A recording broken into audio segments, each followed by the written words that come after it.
The committee will come to order. Welcome and thank you all for joining today's hearing entitled CFTC at 50, Examining the Past and Future of Commodity Markets. After brief opening remarks, members will receive testimony from our witnesses today, and then the hearing will be open to questions. So I'll take the liberty of providing an opening statement. Good morning once again, and welcome to the House Committee on Agriculture. 50 years ago, the Commodity Futures Trading Commission opens its doors and began operation as the world's first independent regulatory agency specifically focused on derivatives. From its early days of safeguarding agriculture future markets to today's global swaps markets, the Commission plays a critical role in adapting to an increasingly interconnected and dynamic world economy. Over the decades, well-regulated derivative markets have been an anchor of stability during periods of tremendous change, from financial crisis and global supply chain disruptions to technological advancements and market globalization. Today's hearing is to examine the full arc of the Commission's 50-year history and to assess its long-term success in meeting the purposes of the Commodity Exchange Act, which is chartered to implement. In a little over 100 words, Section 3 of the Act lays out an ambitious agenda to protect market participants and to ensure resilient, fair, and dynamic American markets. The first sentence reads, "It is the purpose of this Act to serve the public interest through a system of effective self-regulation under the oversight of the Commission." In this sentence, Congress established the principle that industry participants are partners in regulation. As partners, they have both rights and duties under the Act. This is an extraordinary feature of our regulatory system. By holding regulated parties accountable to outcomes and not just compliance checklists, Congress sought to expand the responsibility for promoting market integrity. The purpose continues, laying out the principles of market integrity and customer protection that are the bedrock of the Commission's work and essential to a healthy, functioning marketplace. Section 3 closes with the final purpose of the Commodity Exchange Act, quote, "to promote responsible innovation and fair competition," end quotes. This, too, is a remarkable charge. Unique among federal financial laws, Congress has unambiguously set out the expectation that new ideas, new products, and new services should be welcomed across derivatives markets. It articulates the principle that the Commodity Exchange Act is not intended to be static or to govern static markets. As we examine the Commission's success over the past 50 years, we should start our inquiry here with the purpose of the Commodity Exchange Act and consider whether the Commission is filling that statutory mandate. Joining us are 6 expert witnesses whose careers span the history of the Commission. They were there for the most pivotal moments in the Commission's history, and their work shaped the markets that exist today. We're honored to have them with us today to share their insights into the work of the Commission and its impact on global derivatives markets. With that, I'd now like to welcome the distinguished ranking member, the gentlewoman from Minnesota, Ms. Craig, for any opening remarks that she would give. Well, thank you, Chairman Thompson, for holding this incredibly important hearing, not only to look back at the successful 50-year history of the CFTC, but also to look forward and see what's potentially ahead for the agency for the next 50 years. This committee, more than most, has historically worked on a bipartisan basis when it comes to these issues, including those that impact farmers and ranchers across this country. That bipartisanship has also traditionally extended to the committee's work and oversight of derivatives markets and the CFTC. Whether it was the 2008 CFTC reauthorization or the crafting of the derivatives title of the Dodd-Frank Act, history has shown that this committee achieves great legislative outcomes when Republicans and Democrats work together. And I believe there is potential for more bipartisan success in this area in this Congress. We all know that a well-regulated financial system keeps our country strong and prosperous while protecting Americans and their livelihoods. For 50 years, the CFTC has been the cop on the beat in overseeing U.S. derivative markets and making sure they work, not just for Wall Street, not just for the exchanges and clearinghouses themselves, but for Main Street Americans whose livelihoods are impacted by these markets every single day. But to have effective oversight over these markets and protect the customers who use them take resources. Last July, at a subcommittee hearing on reauthorizing the CFTC, we heard from commercial end users of these markets about the agency's stagnant funding and how the agency needs sufficient resources. Otherwise, its ability to ensure the integrity of the more traditional commodity markets for risk management purposes would be diminished. If the users of these markets get it, we should too. Even in the FIT 21 bill passed last year, the House recognized that the CFTC would need additional resources to implement the bill's new requirements and provisions. I believe the funding provided by that bill was a good first step, but if we are going to hand the agency new responsibilities, we need to find a more permanent solution to the agency's funding needs. So I look forward to working with my friends across the aisle to develop a meaningful, durable plan that provides the CFTC with the resources that will allow it to bring a strong history of regulatory achievements to new markets, including digital assets like crypto. I want to thank our witnesses for coming in today and for your testimony. All of you have been either working for or with us, the CFTC, for years, and I appreciate the perspectives you bring to the table. But I particularly want to thank Mr. Schryver for your participation. Your members need these markets to hedge their risks and obtain price discovery. While we can acknowledge the need and role speculators can play in these markets, the truth is these markets are for your members and all other commercial end users. If these markets ever stop providing utility to the end users, then they'll have truly become the gambling halls they so often are accused of being. Again, Mr. Chairman, thank you for holding this hearing, and with that, I yield back. Thank the gentlelady. The chair would request that other members submit their opening statements for the record so the witnesses may begin their testimony and to ensure there's ample time for questions. Our witnesses today, and it is an esteemed panel that we have before us. Our first witness today is Charlie Carey, a lifelong trader, the former chairman of the Chicago Board of Trade and the current chairman of the Commodity Markets Council, but perhaps most importantly, Mr. Carey is a member of the Future Industries Association's Hall of Fame, recognizing his many contributions to the futures industry. Our second witness today is Dr. Richard Sandor, chairman and CEO of the Environmental Financial Products, LLC. In addition to that role, he is also the Aaron Director Lecturer in Law and Economics at the University of Chicago Law School. Dr. Sandor is widely recognized as the father of financial futures and has also been recognized by his peers as a member of the FIA Hall of Fame for his pioneering work in futures markets.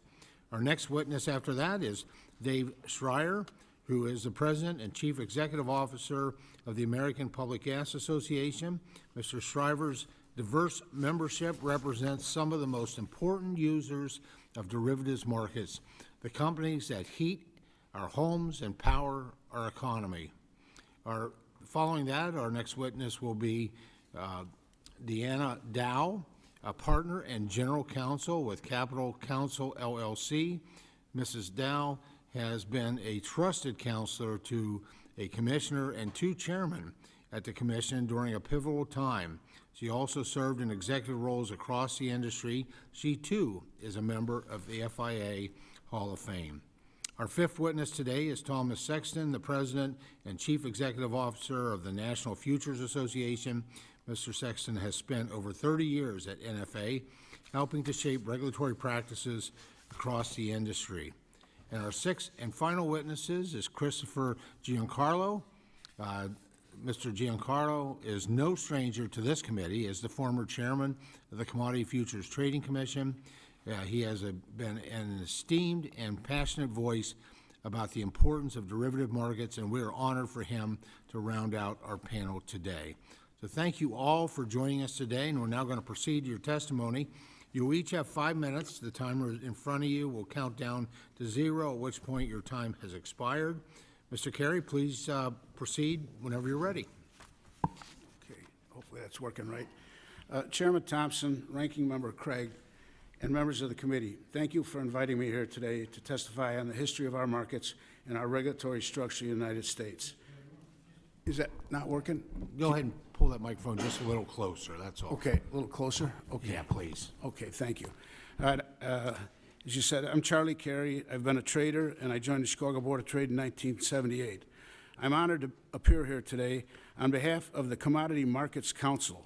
The Commodity Markets Council, originally the National Grain Trade Council, was founded over 90 years ago. We are the trade association that brings agriculture and energy commercial end users together with commodity exchanges and clearinghouses. In my written testimony, I cover some of my personal history.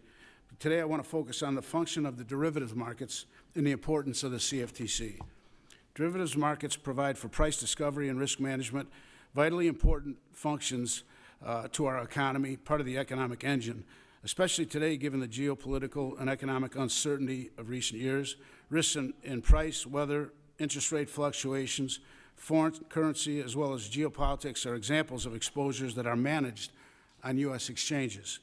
The CFTC has direct oversight of exchanges, clearinghouses, and intermediaries in U.S. markets. U.S. markets are the deepest, most liquid, efficient derivatives markets in the world. Clear, transparent, tough, and flexible regulation is a contributor to the success and of the trust in our markets. Our agricultural futures contracts serve as global benchmarks for the underlying commodities, meaning businesses around the world use our futures to hedge their risk.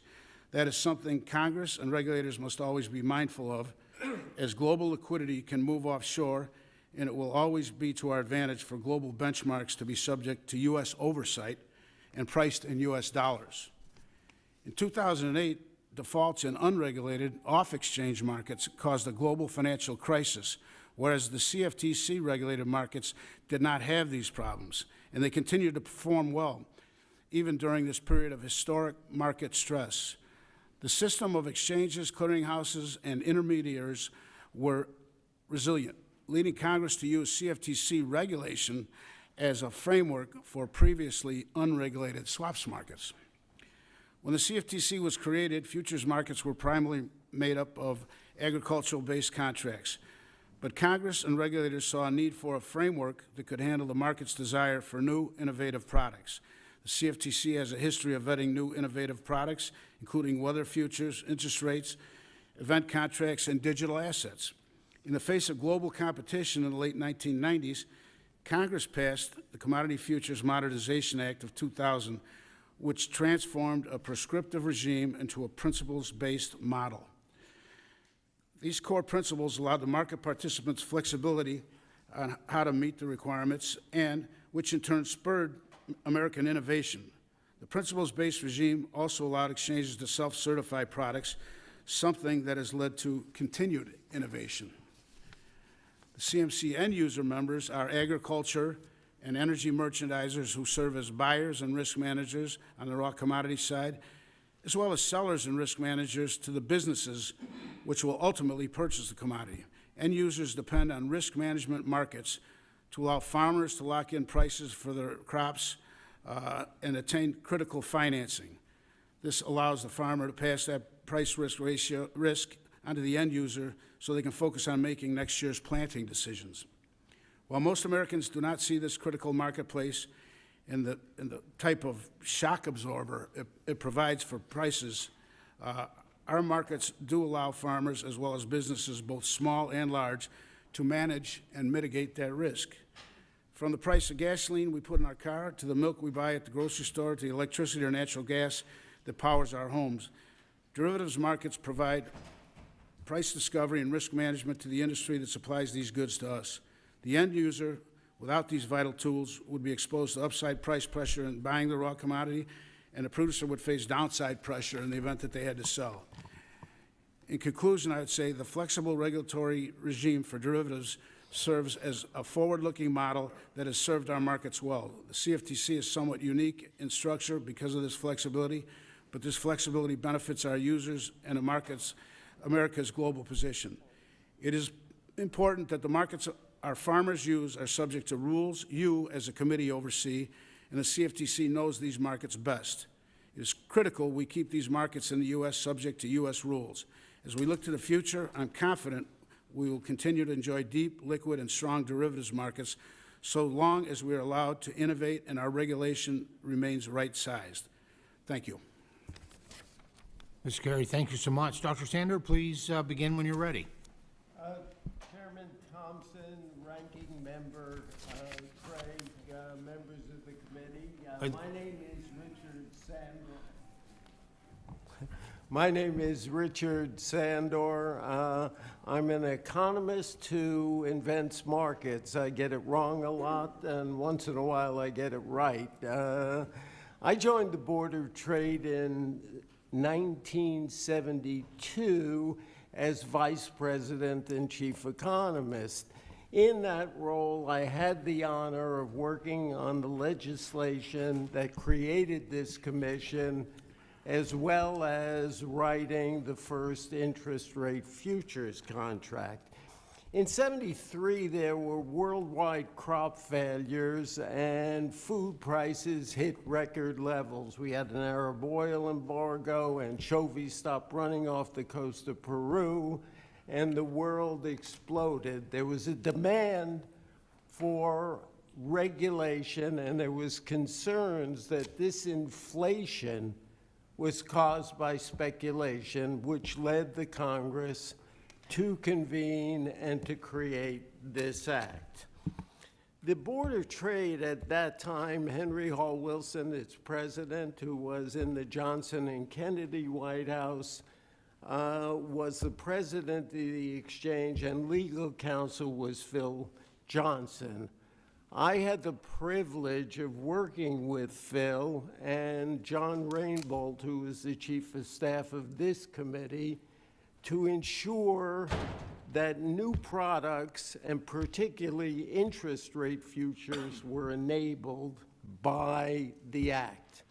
The second big challenge was to ensure exclusive jurisdiction. And we worked with Mike McLeod, who was chief of staff for Herman Talmadge, to create exclusive jurisdiction so that interest rates would not be fragmented by 5 or 6 different regulatory agencies, banking, securities, et cetera. The first contract that was introduced was Ginnie Mae mortgage-backed securities. The markets, I believe, drove down the cost of housing by $6,000 to $10,000 per homeowner significantly by allowing hedging and transparency. That was followed by the long-term Treasury bond after the Treasury lifted the ceiling on long bonds from 4.25 and started issuing bonds on a regular basis in '07. And that was followed by the 10-year Treasury futures. And the 10-year futures, again, were initiated because of the Treasury's continuous round of 10-year securities. The last product that I worked on was options, which in '82 were really battled, and there was a lot of hostility because they had been banned in the '20s, and people said that they would distort the markets.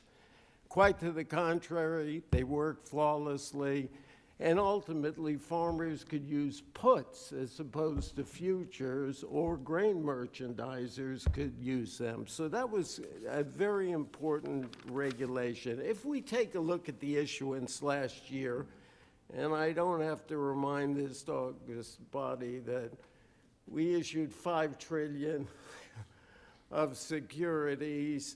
The interest cost is now the single biggest factor, and I would say on a back-of-the-envelope basis that the introduction of interest rate futures and its widespread use probably saved $5 to $10 billion in interest expense at a minimum, and that doesn't include Mr. Carey's remarks about serving as a benchmark, the 10-year internationally for all sovereign debt in the world.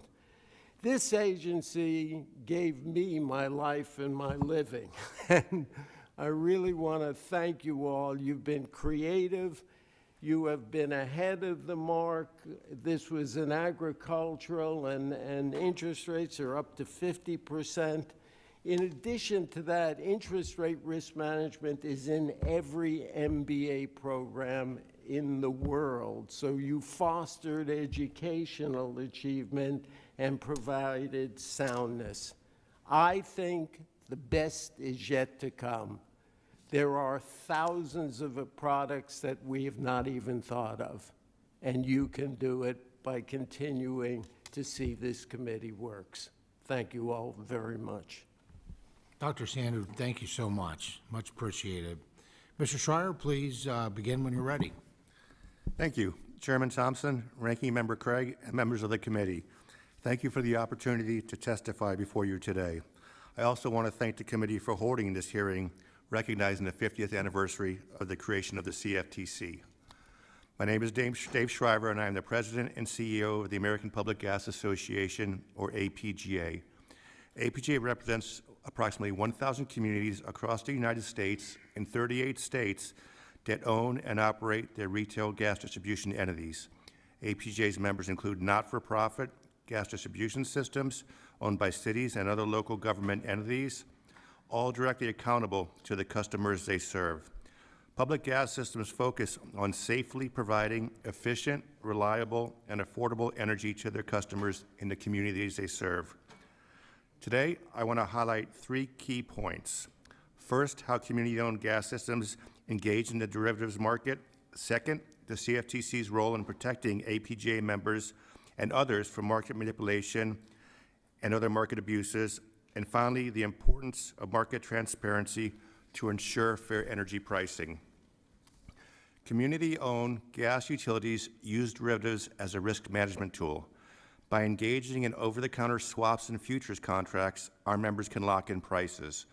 This helps minimize the impacts of sudden price spikes due to extreme weather or other market disruptions on their customers. Without these hedging tools, price volatility would have a greater impact upon consumers, leading to unpredictable energy costs. Also, when industrial consumers of public gas systems face higher energy costs, their production costs rise, leading to higher prices for consumers in the form of more expensive goods. By contrast, under strong CFTC oversight, markets function properly and prices remain more stable, reflecting real supply and demand conditions. The CFTC's oversight ensures our members and others have fair access to these markets. This allows them to plan responsibly and help to keep natural gas affordable for the communities they serve. The CFTC's oversight is critical in preventing market abuses that can distort natural gas prices. APGA continues to be a strong supporter of market transparency, limiting excessive speculation and providing the CFTC with the resources it needs to protect consumers. We have seen the harm caused by instances where large financial entities manipulate prices and ultimately increase costs for end users. Strong CFTC oversight through position limits, trade monitoring, and adequate enforcement is essential to keeping markets fair and preventing price swings that hurt American families. Transparency is vital to ensuring fair energy prices. The CFTC has made great strides in improving reporting and oversight, primarily through their operation as a principles-based regulator. A transparent market reduces the risk of manipulation, fosters confidence, and benefits not just public gas utilities, but the broader economy. Natural gas is essential to our economy, and millions depend on it daily. It is critical that the price those consumers are paying for natural gas comes about not only through the application of fair and orderly markets, but also through appropriate market mechanisms that establish a fair and transparent marketplace. The CFTC plays a critical role in ensuring the integrity of the derivatives market. As Congress considers the future of financial market oversight, we urge continued support for the CFTC's principle-based mission and its authority to regulate the evolving derivatives landscape. Derivatives markets are a risk management tool that APGA members utilize to help provide affordable energy to their customers and communities. A strong, well-resourced CFTC is vital for public utilities to continue to utilize these markets. Thank you again, and I look forward to your questions. Mr. Schryver, thank you so much for your testimony. Mrs. Dow, please proceed when you're ready. Thank you. Good morning, Chairman Thompson, Ranking Member Craig, and esteemed members of the committee. Thank you for the opportunity to testify today. My name is Deanna Dow, and I'm a partner and general counsel at Capital Counsel, LLC, where I specialize in advising clients on a wide range of regulatory and legislative matters related to futures and derivatives markets. I began my legal career at the CFTC in 1980 in the Division of Trading and Markets. I later served as counsel to Commissioner Barbara Holem, Chairman Bill Rayner, and Chairman Jim Newsom, who is here today. After 22 years at the CFTC, I continued my regulatory work at FINRA, and then served in senior regulatory roles at the New York Mercantile Exchange and CME Group before moving to a multi-client platform. I've been asked to speak today about the Commodity Futures Modernization Act, a law that brought the most substantial revisions to the Commodity Exchange Act since the creation of the CFTC, and fundamentally restructured the regulation of exchange-traded derivatives. The CFMA, among other things, addressed legal certainty and ensured the enforceability of over-the-counter swaps, adopted core principles-based regulation, transforming the CFTC's role in overseeing futures markets, lifted the ban on single-stock futures and narrow-based stock indices, established direct regulation of derivatives clearinghouses, and added new product-based exclusions and exemptions. I'll focus today on the CFMA amendments to the CEA that introduced principles-based regulation and changed the trajectory of the futures and derivatives industry. Signed into law in December 2000, the CFMA substituted flexible core principles for the prescriptive regulations under the prior law. This flexible, principles-based approach promoted innovation and competition and the growth of more deep and liquid markets for hedging and price basing by commercial end users. The implementing regulations set forth acceptable practices for compliance with the core principles, a certification process for new rules, rule amendments, and new product listings, and shortened time frames for the rule review process. It's important to note here that these compressed time frames and certification processes in no way diminish the effective regulation of these markets. As a result of the CFMA, U.S. futures markets experience exponential growth, successfully competing with derivatives markets globally, on and off exchange. The benefits of the growth of exchange-traded futures are clear. More regulated and transparent trading in these economically important markets ensured market integrity and customer protection. Moreover, deep and liquid markets provide an accurate price discovery function and risk-shifting mechanism for commercial hedgers. The CFMA also fostered innovation and expanded the use of electronic trading platforms in a space dominated by trading floors, hand signals, handwritten order tickets, and trading cards with timestamps. A key goal of the CFMA was to ensure proper regulation and oversight of futures markets without stifling innovation or market growth. By right-sizing regulation of these markets, the CFMA ensured the innovation and competitiveness of U.S. futures exchanges. It's important to note that futures markets have performed well in the midst of crises triggered by geopolitical events, terrorist attacks, a pandemic, and other severe shocks to the financial system. In implementing the CFMA, the CFTC created a robust regulatory program that effectively oversees the futures markets, protects customers, ensures market integrity, and enforces anti-fraud and anti-manipulation requirements. For 50 years, the CFTC has effectively regulated futures markets, keeping pace with change and adapting regulations to fit the ever-evolving markets. In those 50 years, the CFTC and its regulated markets have remained resilient and strong, even in the face of events that threaten the markets. While the CFMA helped foster innovation and growth in the exchange-traded and OTC markets, it's essential to continue adapting regulations to ensure both market efficiency and financial stability. With the interconnectedness of markets, both domestic and global, It is also important to guard against systemic risk. The CFTC has the unique expertise to oversee futures markets, trading, and clearing, and to enforce anti-fraud and anti-manipulation in those markets. Thank you. Happy to answer any questions. Ms. Dow, thank you so much. Much appreciated. Now, Mr. Sexton, please begin when you're ready. Thank you, Chairman Thompson, Ranking Member Craig, and members of the committee. Thank you for the opportunity to testify on the important topic of the CFTC's past and future at 50 years. NFA is the industry-wide independent self-regulatory organization for the derivatives industry and is a registered futures association referred to as an RFA pursuant to Section 17 of the Commodity Exchange Act. NFA is solely a regulatory body. We do not operate a market, and we are not an industry trade association. Over 50 years ago, Congress passed legislation, the Commodity Futures Trading Commission Act of 1974, which amended the Commodity Exchange Act to establish the regulatory framework for the derivatives industry. This framework remains in place today and has adapted to changing and innovative products and markets, which have experienced extraordinary growth over the years. Of significant import, this legislation established the CFTC and authorized RFAs to augment the CFTC's oversight. NFA is the sole RFA. In creating this structure, Congress did not place the important roles played by the CFTC and independent SROs at odds with each other, but rather sought to weave them into an integrated regulatory fabric.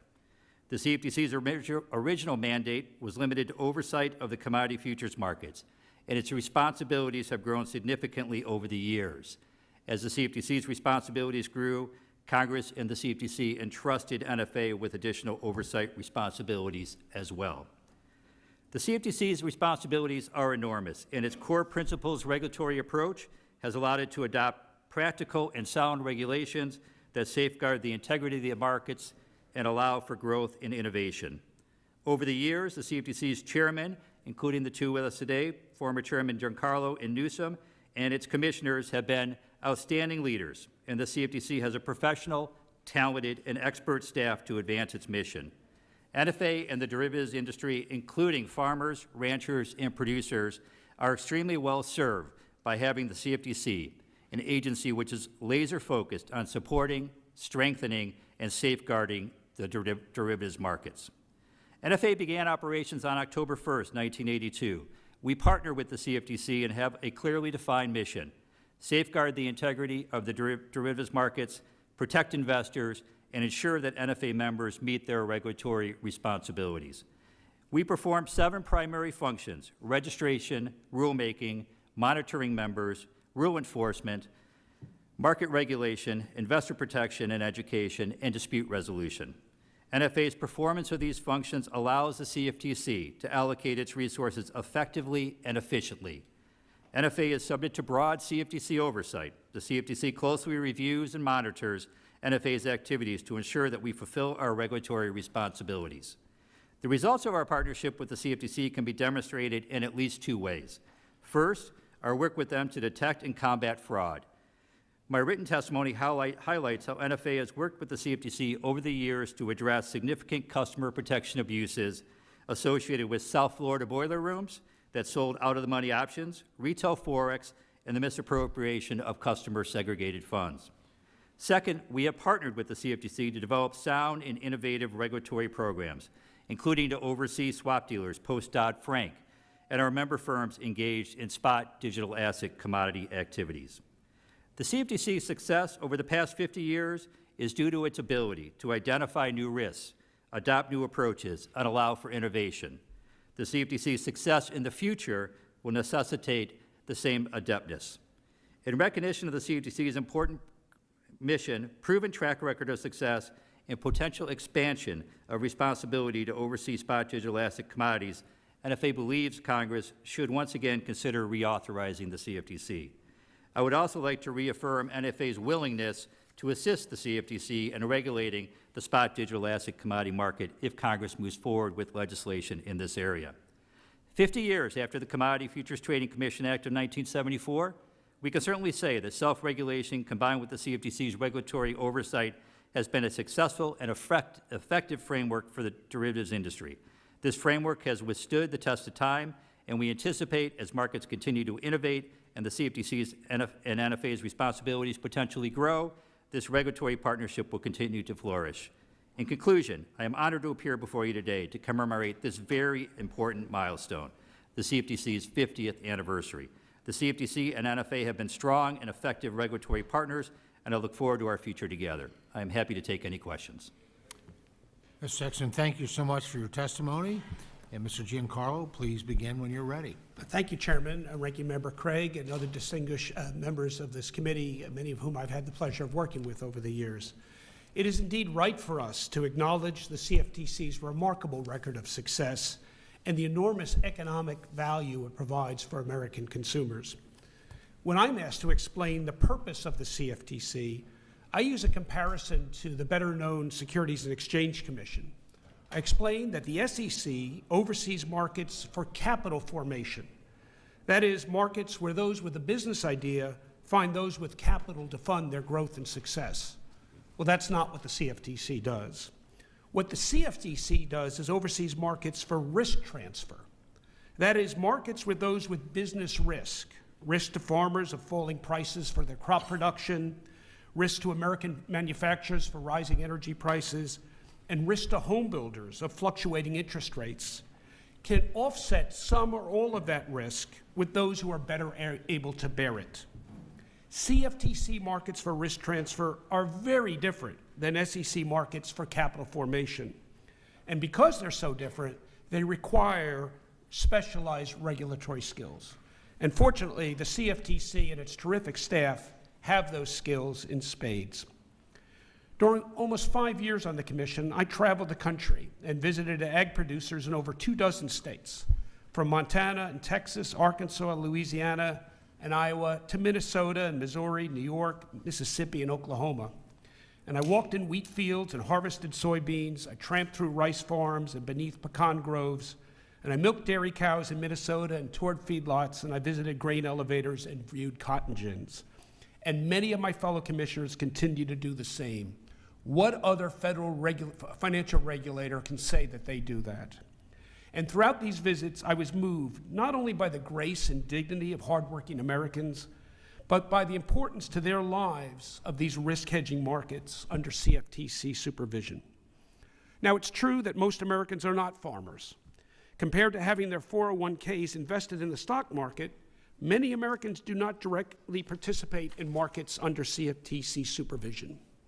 And yet, thanks to these well-regulated markets, all American consumers enjoy relatively stable prices in all their financial activity, from auto loans to household purchases, to the price and availability of heating, to the energy used in the factories where they work, to the interest rates that borrowers pay on home mortgages, and even the returns workers earn on their retirement savings in those 401ks.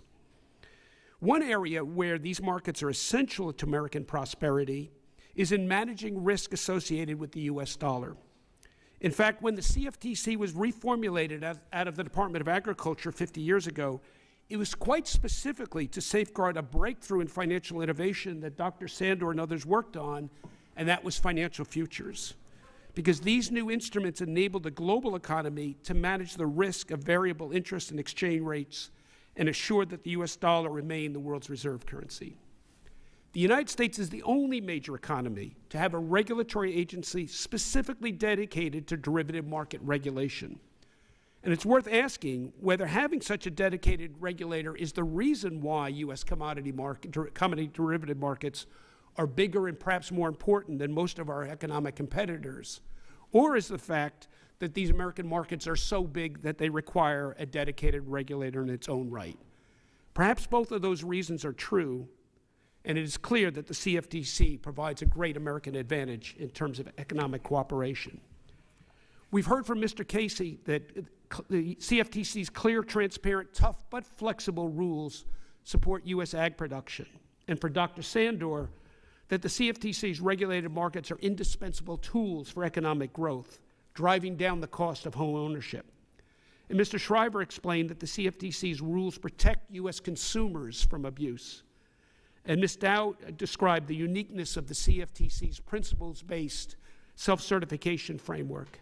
And my dear friend Tom Sexton talked about the critical role of CFTC self-regulation.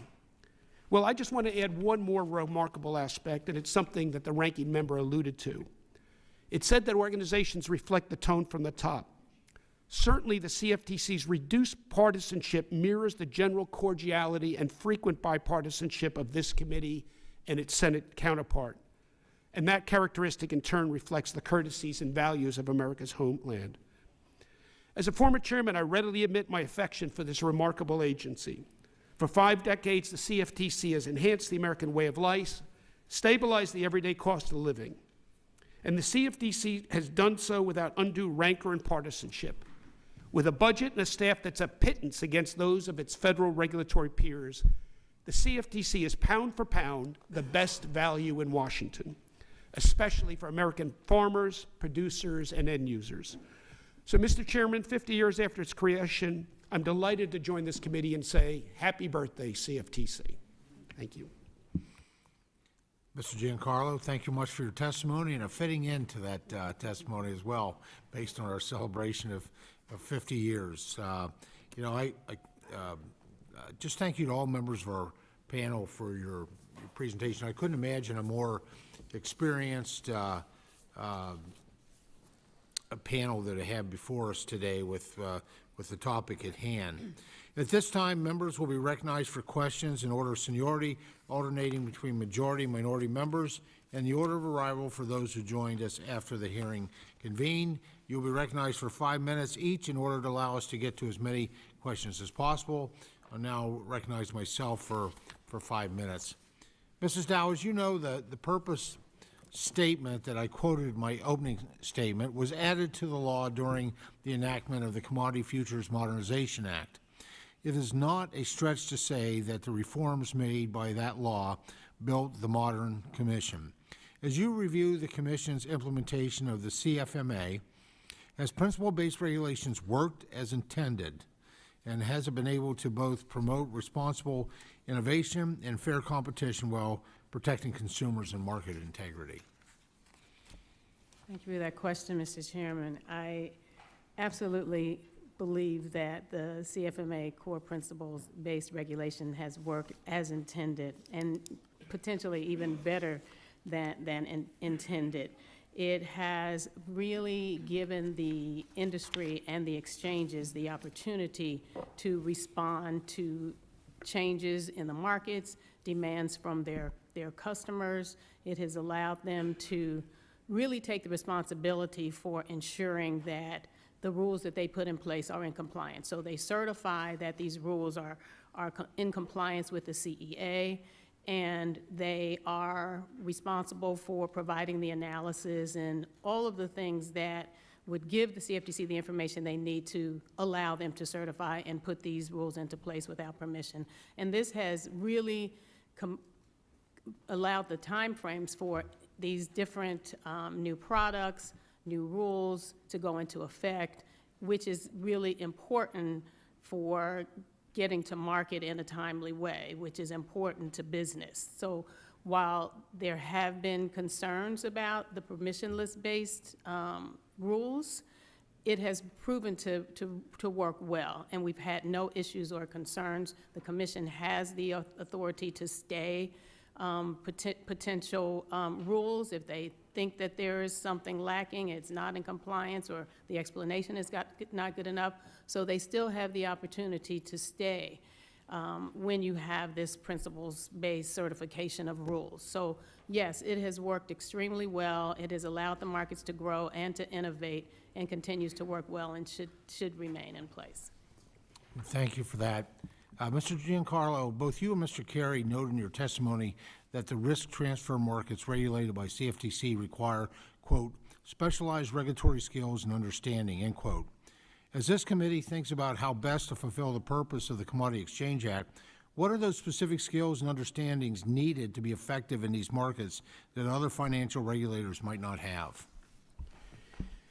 You know, the ability to regulate, to oversee dynamics in complex wheat markets, of which there's many different varieties, and they all have different market participants and different dynamics and different seasonality. The ability to understand difference in different trading markets for petroleum products, for certainly in interest rates and dollar-based instruments, require specialized knowledge, specialized skills that take decades in some cases to develop.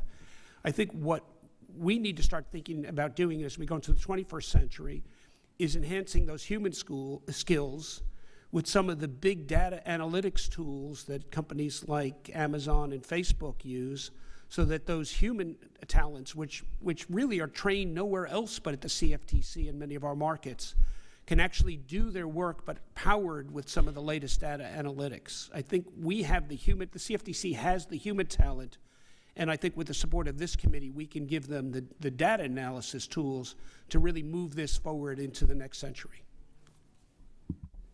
Well, thank you. Dr. Sandor, in your testimony, you estimated that 3 Treasury futures products have saved the United States government between $5 to $10 billion each year. Even for Washington, that's a lot of money each year. How do these products ultimately help the U.S. government save on interest costs?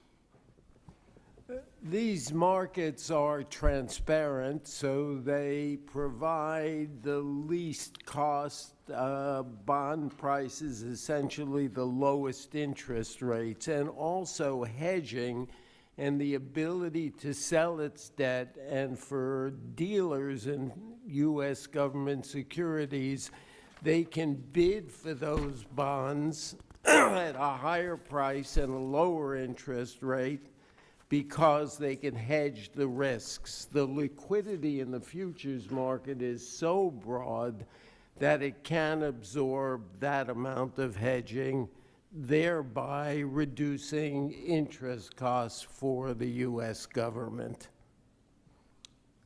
Well, thank you, Dr. Sandor. Now, please recognize the ranking member from Minnesota for 5 minutes questioning. Thank you, Mr. Chairman. This question is to Mr. Sexton.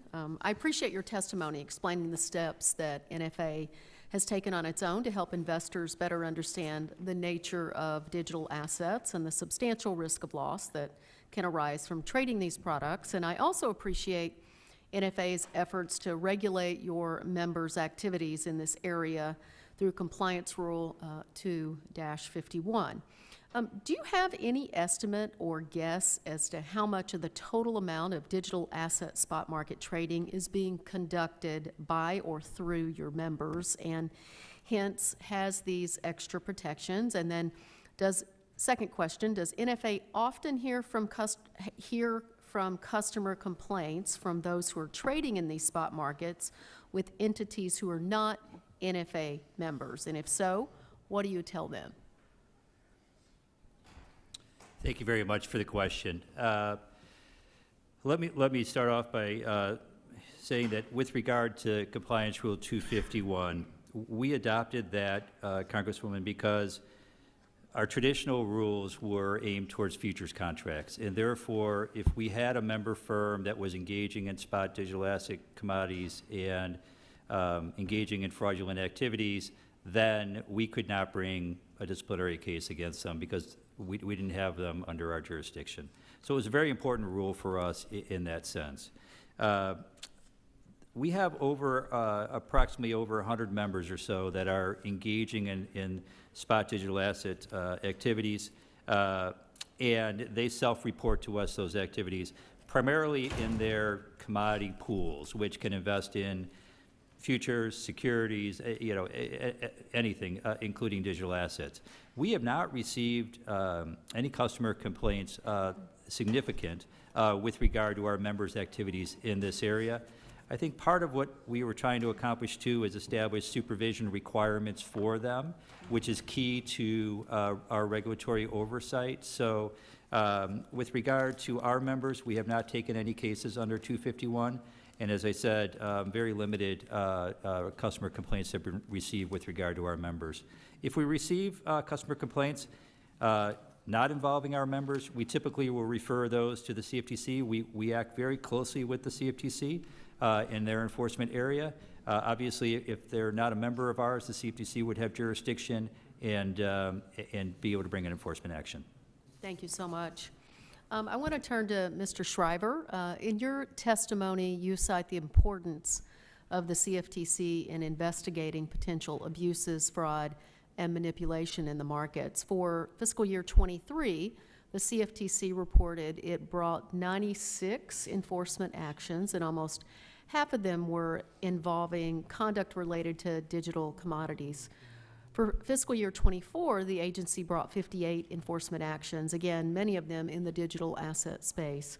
As traditional users of derivatives markets, do your members have any concern whether the agency is focused enough on surveilling and policing the markets you use compared to trading in these newer products?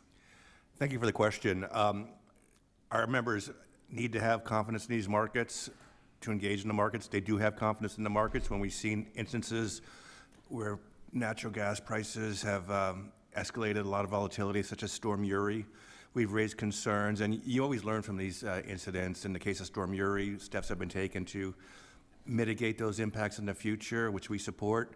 But otherwise, no, our members have confidence in the markets and the integrity of the markets.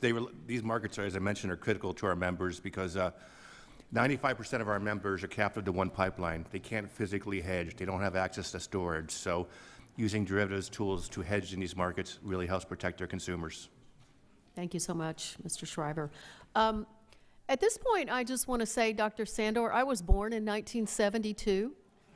And in my last 30 seconds, I just think I should give you the opportunity to say anything else you want to say. So, Dr. Sandor, what do you want to tell us today? I want to echo Commissioner or Chairman Giancarlo's remarks.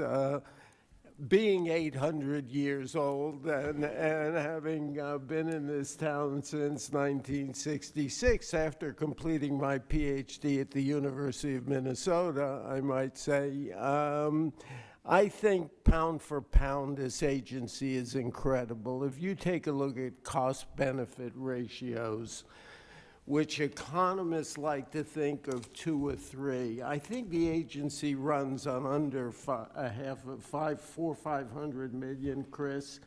If you take 5 or 10 billion just from the interest rate sector, you're talking about a cost-benefit ratio of 20 to 1. I mean, that is unbelievable in the commercial world, let alone in governmental affairs. People would be very happy. So I want to join Chris and say happy birthday to the commission and to all of you that have enabled this. Well, go Gophers, and with that, Mr. Chairman, I yield back. Very good. Now recognize the gentleman from Oklahoma, Mr. Lucas, for 5 minutes. Thank you, Mr. Chairman. And I would note in 1972, I was driving a Ferguson tractor pulling a hay rake. So we all had a glorious time in those days. Thank you, Mr. Chairman, and thank you to all of our witnesses for testifying. Of course, today's hearing focused on the 50th anniversary of the creation of the Commodity Futures Trading Commission. This anniversary gives us an opportunity to review the operations and activities of the Commission and examine the pressing issues end users and consumers are facing in their interactions with the markets today. Derivative markets are essential risk management tools for farmers, ranchers, and all producers. The ability to transfer risk, manage price volatility, and reasonably predict costs allow businesses to free up capital to invest in the economy, pass savings to consumers. That way Americans pay less at the grocery store and at the gas pump. Congress must protect the market's integrity and function so our producers can continue to affordably supply that food, fuel, fiber, energy that the world runs on. The previous administration posed significant challenges and uncertainty to the derivatives markets as the prudential regulators look to dramatically increase capital requirements for many derivative transactions. I'm hopeful that the Basel endgame reproposal by President Trump's nominees will not present such a threat. Mr. Carey, in my role as a former member of the Dodd-Frank Conference Committee, maybe survivor is the way to describe that, I remember well the broad bipartisan agreement to leave end users exempt from the regulatory burdens of Dodd-Frank Act. Some of the rules and proposals that came out of the last administration, especially the Basel III endgame proposal, were particularly burdensome and disproportionately harmed end users. How should incoming Chairman Quintin work with Secretary Bessent and the prudential regulators to ensure that derivatives markets are affordable and accessible? Well, I think one of the reasons that we're here talking about the CFTC and their role as a regulator, I think that one of the biggest strengths that they've had in their entire existence is their ability to conduct a dialogue where everybody's concerns are addressed, and basically using judgment in the ability to determine where or where not certain rules should be applied, because you want safety and soundness in the system. You want enough capital to basically protect the customers, but you don't want to make it prohibitive to the point where they can't do business on these exchanges, and it's better for them to go unhedged rather than hedged. Dr. Sandor, you suggest both in your testimony and in your response to questions that the introduction of futures and options of Treasury bonds and notes have led to billions of dollars in interest savings for the U.S. government. We're now at a time where, compared to 20, 25 years ago, we are rolling over 8 times as much debt as we did. We have half the primary market makers that we had 20-some years ago. Could you expand on your testimony about how CFTC and SEC can partner to alleviate stresses on the Treasury market, particularly in light of the clearing rule that the industry is gearing up for? If we can't move our paper, we're in a world of hurt. Yeah, I can't speak to the CFTC's role. My understanding is that the interest rate market is a very small part of the SEC, so I'm not sure. You know, they handle equities, not fixed income, and government securities are totally exempt, so I don't know of any competence in that area. I do share your concerns. If my recollection is right, and I think given my experience, I think we had a total outstanding supply in '77 of long-term bonds of $18 billion in U.S. history. That was the total outstanding issue. When you think of 36 trillion of debt out there, it's dwarfed. I think that we have to encourage more primary dealers and make the rules an accession in there, because it is that competitive process at auctions that really keeps prices up of bonds and thereby interest rate lowers. So a dramatic expansion. I think we really need to have clearing consolidated of government securities. I think we celebrate things which should not necessarily. It took 3 or 4 years to get T+1 through. That shouldn't be that way. I think the blockchain, other technologies, trusted partners, the use of technology, which is being routinely used, and AI today in industry, needs to be used in the regulatory process, and that would be my fundamental concern. There should be enough competence there that ranks it with Google or Amazon in clearing and in other functions. Thank you, Doctor. Yield back, Mr. Chairman. Thank the gentleman. Now recognize the gentleman from Georgia for 5 minutes. Question. Thank you. Excuse me. Thank you very much.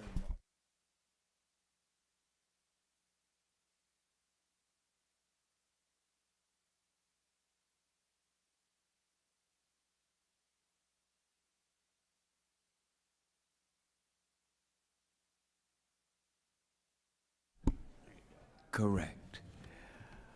All of us understand from what we went through with the Dodd-Frank era, bad actors, poor transparency in the derivatives market. That's what contributed to the 2008 financial crisis. And it was one of the worst crises we had. And thank God, thank goodness we had the CFTC there to respond to it. And so, Mr. Schryver, you first. In your testimony, you discussed the importance of derivatives market transparency as fundamental to maintaining fair pricing for consumers. Can you very briefly describe the impact that transparency requirements have in protecting consumers from risk, including for those who receive services by the 86 municipal gas utilities in my district in the great state of Georgia? I appreciate the question. It's, if you look at the universal public gas systems, I know Georgia takes their football seriously. We are an SEC intensive association. The bulk of our membership is in the SEC football states, so including the 86 in Georgia. And a lot of these are very small and medium-sized communities. So they're, as I mentioned, not-for-profit. Their citizens, their consumers rely on them getting natural gas to them. APJ was a strong supporter of the Dodd-Frank reforms in terms of increasing market transparency, giving our members confidence that the prices reflected in the marketplace were accurate and accurately reflected supply and demand. We realize there's a role for speculation in terms of providing liquidity, but as you mentioned, transparency is critical, and our members have a lot more confidence in the marketplace as a result of the action the committee in Congress took through Dodd-Frank to enhance market transparency. Yeah, very good. Now, Miss Diana Dow, welcome home. For 22 years, you have served with the CFTC, and for 22 years, I have served here in Congress.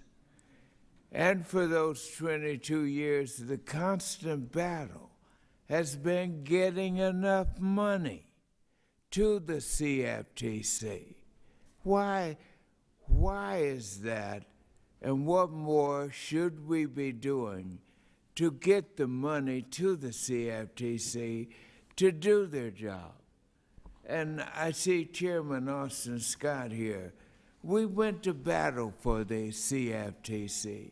You all remember the European Union, as you recall, wanted to come over and take away the regulatory authority of our markets and financial system. But we stood up to them and said, pleasantly, or rather strongly, heck no. And let me just ask you, what more should we be doing in Congress here to impress the importance of the CFTC from your 22 years experience, that we can finally get folks to get the CFTC more funding? Thank you for that question. I wish I knew the answer to how to address this issue that has been going on since when I was at the commission. That's right. Starting back in 1980 through 2002. So the important thing to note and remember is the markets have evolved. Back when the CFTC was first created, they weren't as large as they are now. The markets have evolved. The CFTC now has authority over the swaps market. Mm-hmm. It now has expanded into, other types of markets, events contracts for retail. Yeah. It's also looking to take on responsibility in the digital asset space. All of these additions to the CFTC's jurisdiction and authority demand that their budget be increased. Right. And while maybe it's a lack of education or understanding, but certainly it's important for the Congress to realize and recognize that the jurisdiction of the CFTC has expanded significantly, and the current budget is not sufficient to cover all of the responsibilities that it currently has. Well stated, and I hope all our ears were open to hear that. We are determined on both sides of the aisle to make sure that we get the CFTC more funding. Thank you very much. Thank you, Mr. Chairman. And I recognize myself for 5 minutes. Commissioner Giancarlo, you mentioned one thing that we don't talk about enough in Congress. You mentioned the U.S. dollar as the world reserve currency. I do believe the CFTC has played a vital role in keeping the dollar as the world currency, and your testimony would allude to that as well. Would you just speak briefly, 30 seconds, 60 seconds, to what the consequences of the U.S. dollar not being the world currency would be for the United States citizens? You know, to my mind, it's not a coincidence that the founding of the CFTC coincides with the dollar going off the gold standard in the mid-1970s. When that happened, the world nations that held dollars suddenly had enormous risk of interest rate movements, of foreign exchange changes, that with the dollar no longer anchored to gold.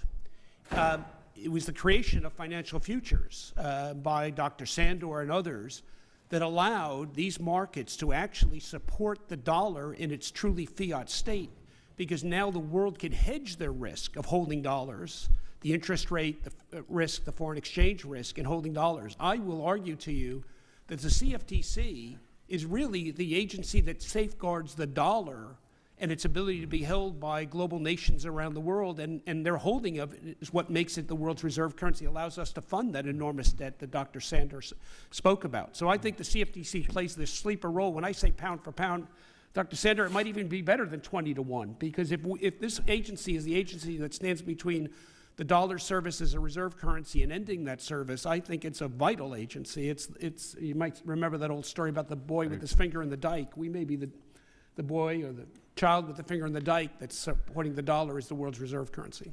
Chairman, Can I yes, briefly, please. Poke my head quickly? Chris, I think that's exactly right, and the members of this committee might witness a significant increase in interest rates if we lose our role as a reserve currency, driving up automobile costs, housing costs, food costs, and every other manner of consumer expenditures. Thank you. And coming back to you, Chairman, as Congress contemplates legislation related to digital assets, there's discussion about CFTC, SEC. Would you explain to us why you think the CFTC's framework is the best with regard to the digital currencies to regulate them? Well, let's even start with the CFTC has been looking at digital assets going back to at least 2014 when I first started the commission. And under my predecessor, Chairman Massid, we declared in 2015 Bitcoin to be the world's first digital commodity under CFTC jurisdiction. And over the last few years, why our sister agency, the SEC, has really been quite frankly resistant to engaging with digital assets. The CFTC has upped its game considerably. It's got over a decade of studying the most important digital assets, which are the digital commodities like Bitcoin and Ethereum. So its inherent knowledge base is better than any other agency in Washington, pretty much, I think, unarguably. Then its framework, which Ms. Dow spoke about, its self-certification process, its principles-based regulation, is ideally suited for these new instruments that are evolving so rapidly. And I want to say one other thing. It's now almost 7 years since the CFTC first green-lighted Bitcoin futures. That was a controversial step at the time, but here we are 7 years later, and that market is deep, it's liquid, and it's transparent, and it's very well regulated by the CFTC, relatively free of fraud manipulation compared to spot markets. And that's why I think the CFTC is the ideal regulator to take what it's learned from futures markets and go into digital spot markets for digital commodities. In my last 50 seconds, we know about the FTX failure. Obviously shocked the system. But the DCM and the DCO, those people did not lose money. Can you explain how, as a market regulator, the CFTC protected? So there's only two places of the entire global FTX empire that didn't fail. the piece under Japanese supervision, and the piece under CFTC supervision. And the reason why the users of those systems under the CFTC and the Japanese got every dollar back is because both regulators required segregation of the customer funds. They couldn't be used by Sam Bankman-Fried as a piggy bank for his other activities. They had to be held separate and apart and pledged to those users, so that's why they got their money back. Thank you, Chairman. My time has expired, but the segregation of the funds is an important aspect that I don't think we talk about much either. Ms. Adams, you are recognized for 5 minutes. Thank you, Mr. Chairman, and thank you, Ranking Member, both of you, for hosting this hearing in honor of the 50th anniversary of the Commodity Futures Trading Commission. 1972 was a great year. My second child, my daughter, was born. I still celebrate that. But let me just say to the CFT's mission statement is to promote the integrity, the vibrancy, and the resilience of the United States' various financial markets through proper and dependable regulation. And in the next 50 years of the CFTC's work, I hope that this will remain the goal and the plan of the Commission to ensure that consumers, including those involved in agriculture, commodities, are all aware of necessary information and are protected. So, Mr. Schryver, from your testimony, it appears that your members are supportive of speculative position limits in these derivative markets. And as you know, there are some parts of the market that have not been supportive of position limits, and the agency took a very long time to implement new position limit requirements included in the Dodd-Frank Act. So can you please tell us why your members believe in position limits and the role you believe they play in establishing fairness and confidence in these markets for commercial end users? Thank you for the question. Our members are market takers, not market makers. And the concern of our membership, as I mentioned, a lot of small, medium-sized public gas systems, is that there's integrity in the market, and position limits help ensure that no one party has a substantial share of the market to allow excessive speculation to change the price beyond normal market factors. So APJ has been a strong supporter of position limits. We believe they're an important tool for the CFTC. Okay, thank you, sir. So from your testimony, I'm also interested in your emphasis on the importance of CFTC's role of promoting market transparency and setting the standard around the world for financial markets. And this is particularly relevant in terms of its potential impact on everyday consumers, especially regarding rising energy bills and goods. So could you further discuss how the CFTC can help prevent market manipulation or practices that could negatively affect consumers? Thank you for the question. Market transparency is critical to our members to ensure that they have confidence in the markets, they see what's happening, they can make decisions based on that full level of transparency. And as I mentioned previously, a lot of the reforms that came about through Dodd-Frank significantly increased transparency to a level that gave our members greater confidence in the marketplace. Thank you, sir. Mr. Carey, you noted that a key function of the derivatives market is to help businesses manage volatility in our country's financial markets. So what advice would you give Congress and the CFTC to help strengthen derivatives markets' ability to withstand volatility and uncertainty? And additionally, how can Congress ensure the effectiveness of commodity markets and derivatives products as tools for risk management and price discovery? Well, actually, the point I was trying to make was that the markets themselves and the liquidity in the markets themselves help reduce the amount of volatility. But there is volatility, there's price risk, but it allows users to transfer that risk to somebody who's willing to accept it. So I think that the CFTC has proven itself as the regulator of choice because these markets work, and you've seen them protect the customers and protect the integrity of the marketplace by what they do and how they constantly evolve to the needs of the marketplace. So I think that the CFTC, with the expertise within the organization, is one of the places Congress should look to make sure that our markets remain the economic engine in this country that they are. Okay, thank you, sir. Thank you all for your testimony and your responses. Mr. Chair, I yield back. Dr. Adams, thank you so much. And now recognize the favorite son of South Dakota, Dusty Johnson, for 5 minutes. Mr. Chairman, Giancarlo, we'll go with you. Good to have you back here. Of course, you knew a lot about swaps before you had became a commissioner or were chairman. Dodd-Frank obviously gave the commission tremendous new authorities and responsibilities over the swaps market, new transparency, new federal regulation. There were some at the time, I'm sure, that wondered whether or not the commission was up to it or whether that regulation was even appropriate. Give us a sense of why that was important and why the CFTC was the right home for it. You know, I was probably unique at the time in actually being a wholehearted supporter of Title VII of Dodd-Frank, the provisions that awarded the CFTC oversight for most, but not all, of the U.S. swaps market. I saw really 3 key components of that: regulated swaps clearing, swaps reporting, and swaps execution. And I was a supporter of all 3 for really particular reasons. I had spent 40 years in the private sector and 15 years as the head of one of the largest swaps trading platforms. Not a trading firm. We didn't trade. We operated the platform on which these trades took place. And I recognized, in fact, we had tried in 2005 and 6 to launch a derivatives clearing platform. We believe that clearing is not a panacea for risk, but it professionalizes risk management. It professionalizes and mutualizes the risks of a failure.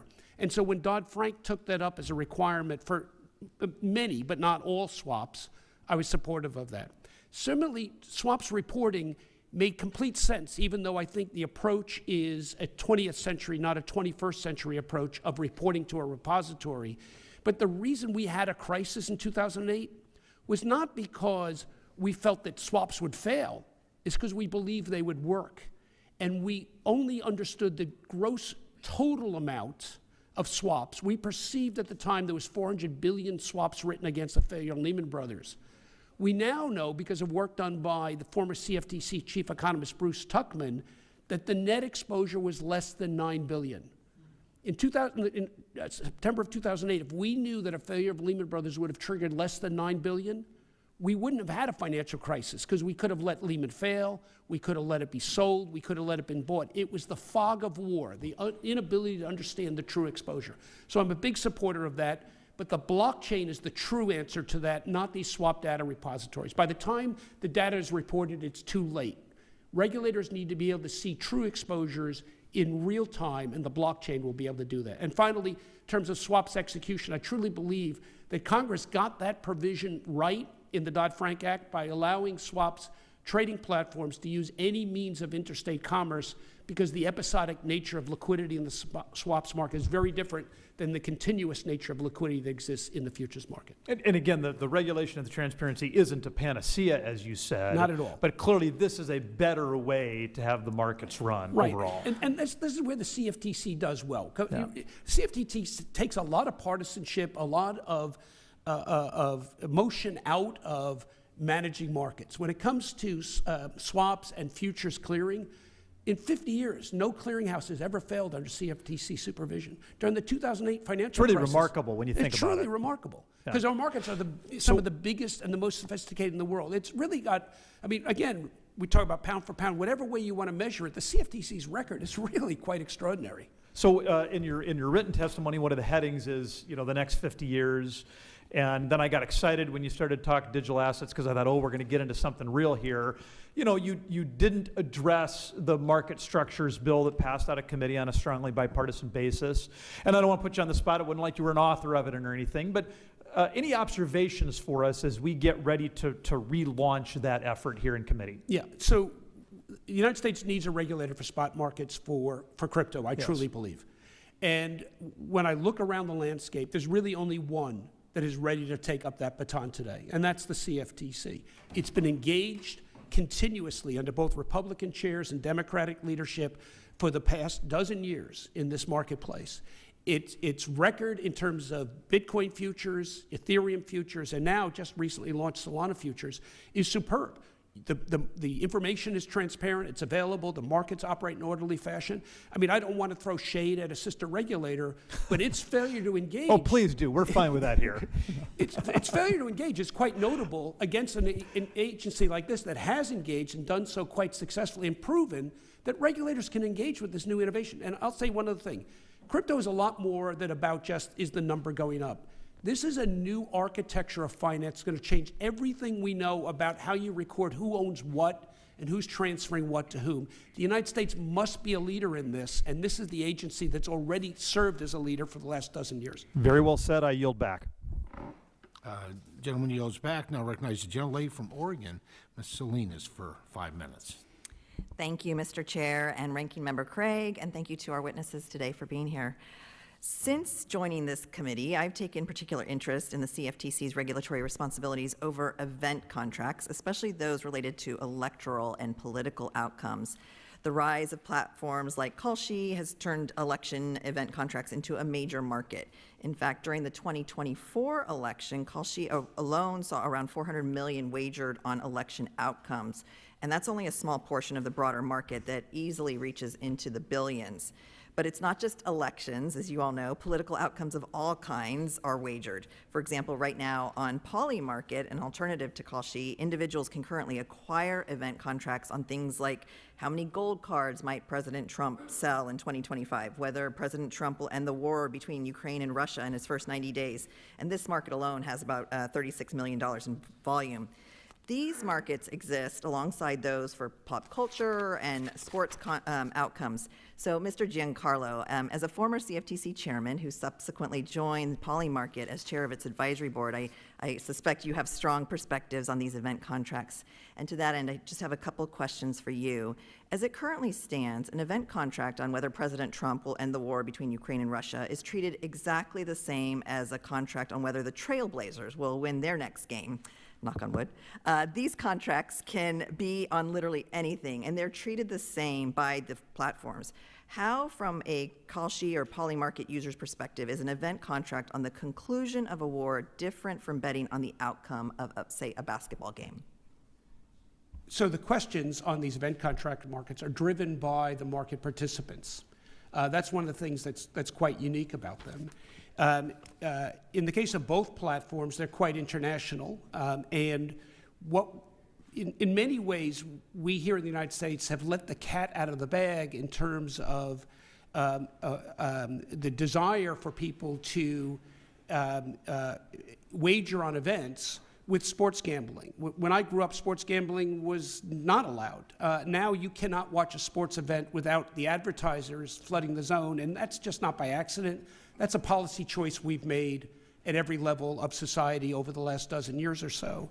And if that's the case, then how much of it is a stretch to think that people that are going to take a side in who's going to win the Super Bowl might want to take a side in who's going to win an election?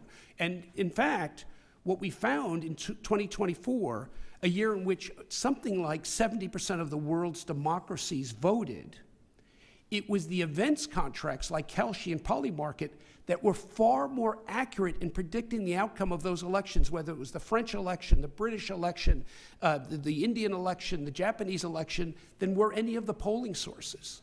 So we've got two elements going on, I think there's a societal change with this great acceptance of betting on the outcome of popular events, celebrated events.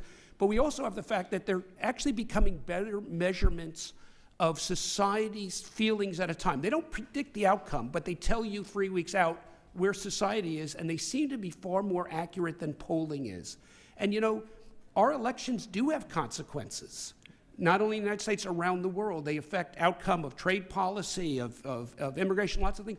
People do have a stake in the outcome, and if they can hedge that stake in these markets, perhaps the time has come for us to really take them up and properly regulate them. The same way that we didn't run away from Bitcoin, we engaged it and built a regulatory framework around it. I think the time has come for us to build a regulatory framework around it so we can protect those who are vulnerable. We can make sure that these platforms have good policies and procedures and protect customers in the way that we've done a great job with in other areas of modern life.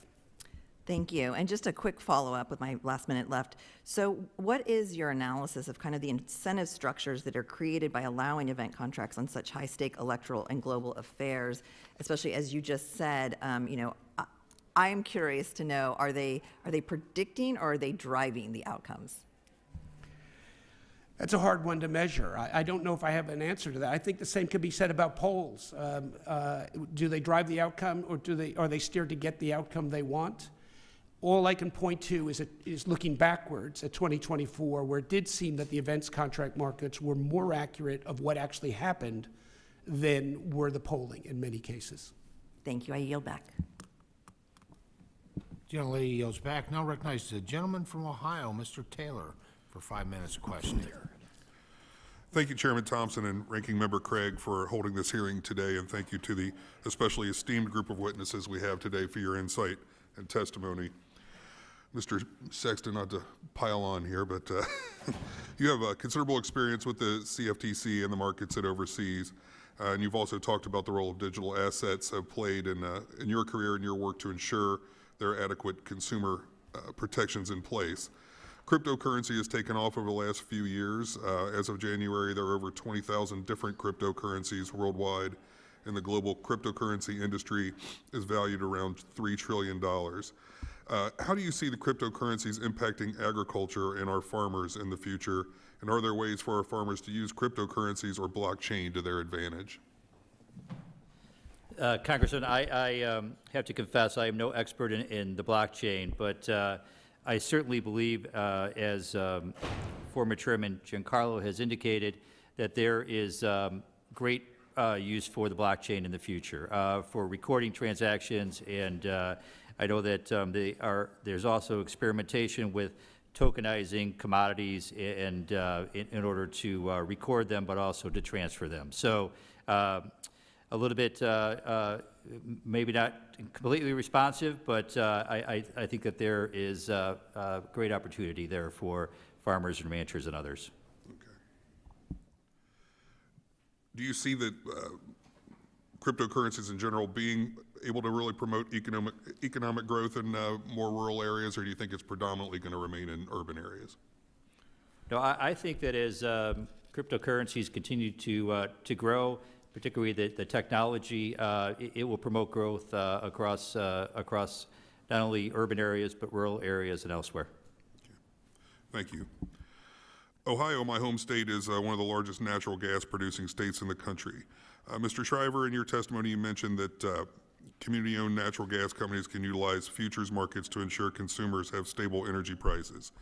People in my district work hard to make a living, and being hit unexpectedly with a massive energy bill could be devastating. Can you speak more about how the futures markets under CFTC help stabilize energy prices for utility companies and consumers? Yes, thank you for the question. As a fellow Buckeye, I appreciate the question. And we do have several members in Ohio. As our members' goal as not-for-profit utilities is to make sure natural gas is affordable. And utilizing the futures markets allows them to take positions that protect their consumers from volatile price swings and keep the price in an affordable range, which is critical, especially for the low middle-income consumers they serve. Thank you.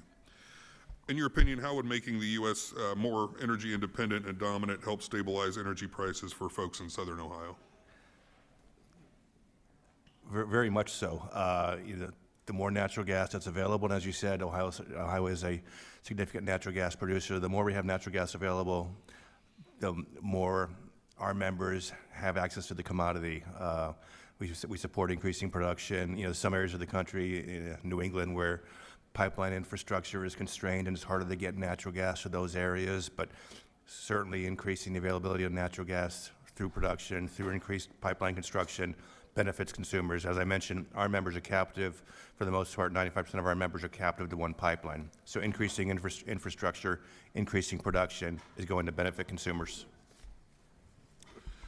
Thank you, sir. Mr. Chairman, I yield back. Thank you, gentleman. He yields back. Now recognize the gentlelady from Illinois, Ms. Budzinski, for 5 minutes of questioning. Thank you, Mr. Chairman, and thank you, Ranking Member Craig, for convening today's hearing on the CFTC. And to all the witnesses, thank you so much for coming today to share your perspective on the history and the future of the CFTC. I want to use my time today to talk about agricultural commodity futures. But before I begin, I would be remiss if I didn't mention the work that this committee did on FIT 21 last Congress. I was proud to support a bill that properly funded and authorized CFTC to regulate digital assets, and I'm very grateful to the chairman for including amendments that I had proposed to enhance consumer protections. I want to thank both the chairman, Chairman Thompson, and Subcommittee Chairman Johnson for their leadership on that issue. Regarding ag futures, the work at the CFTC is so important, and it provides certainty and risk management tools for farmers across my district and the country. And there is so much to learn. The University of Illinois, I'm proud to represent in my district, is home to the Offices for Futures and Options Research. Their team is doing cutting-edge research on agricultural commodity futures and prices, and commodity researchers at the university have published over 470 scholarly articles in leading ag economics journals. Despite this incredible research and the incredible work that the CFTC does, much of the public is still not aware of CFTC or its function. So my question, Mr. Carey, in your testimony, you touched on the purpose and function of the derivatives market. Can you explain how agricultural commodity futures are important risk management tools in and of themselves, but also in supporting other risk management tools like crop insurance? Well, yeah, they're all integrated. The Chicago Board of Trade itself was founded because farmers couldn't get a price for their wheat, so they dumped all their wheat in the Chicago River back in the 1840s. So the Chicago Board of Trade was founded to create rules, and those rules created a framework where you could have elevators and storage, and they could get a fair price for their grain and ship it out east.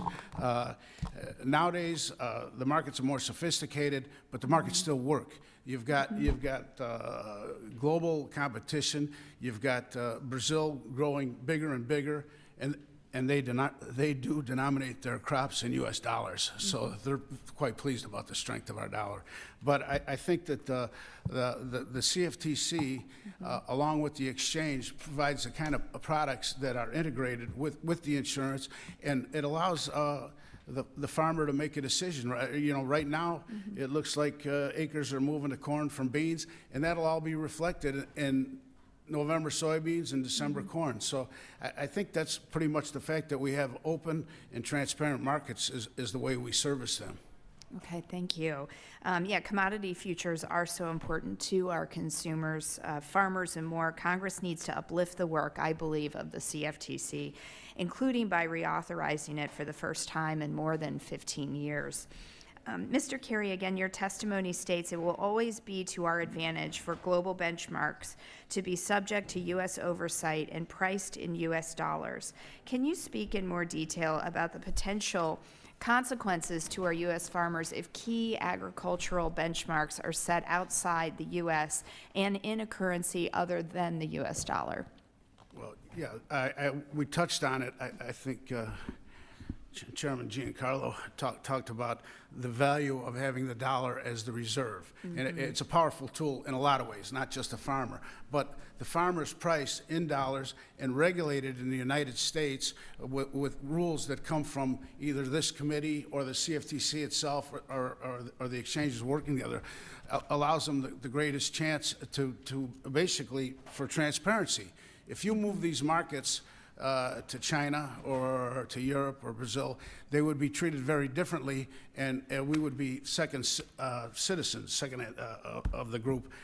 While the growth in the underlying production in Brazil has far outpaced us, but what we are seeing is the global benchmarks remain here because of our rule of law, because of the way we treat customer money, because of the way that our openness, transparency, and regulation treats the end users, the producers, and the customers. Okay. Thank you very much. I yield back. Thank the gentlelady. Now recognize the gentleman from Indiana, Dr. Baird for 5 minutes of questioning. Thank you, Mr. Chairman, and thank all the witnesses for being here. Appreciate all the knowledge you share with this committee. Anyway, Mrs. Dow, your testimony notes that the CFMA revamped how commodities are addressed, and based on 3 classes: agriculture commodities, energy and precious metals, and financial commodities. So could you talk about how the approach led to more effective market oversight by the Commission and therefore benefited our markets and our end users? Thank you for your question.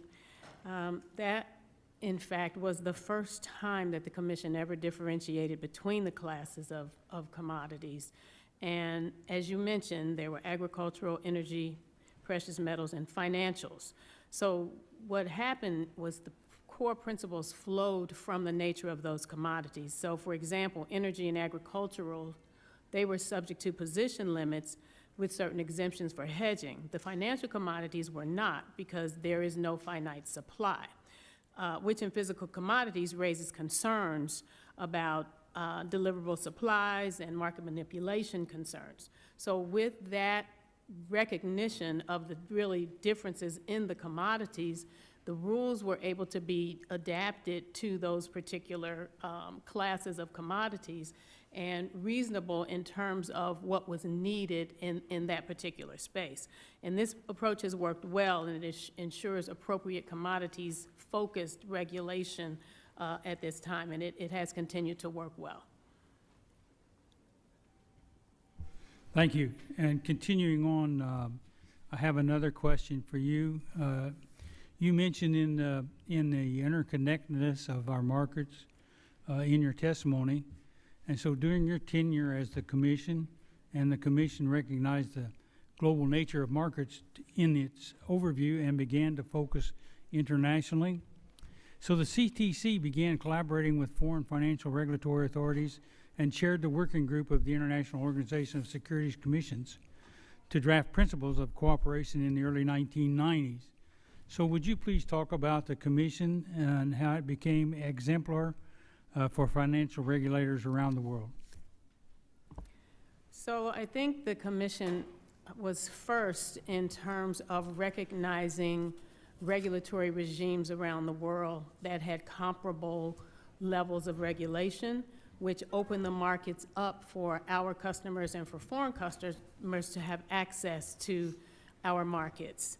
And that comparability determination and allowing for home rule, home-based oversight of these different types of markets really gave the CFTC a lot of visibility globally. So this happened, I believe it was in the 90s. And then following the 2008 financial crisis, the CFTC's, their implementation of rules under Dodd-Frank, increasing transparency and reducing systemic risk, that kind of set a standard, I think, for global markets as well.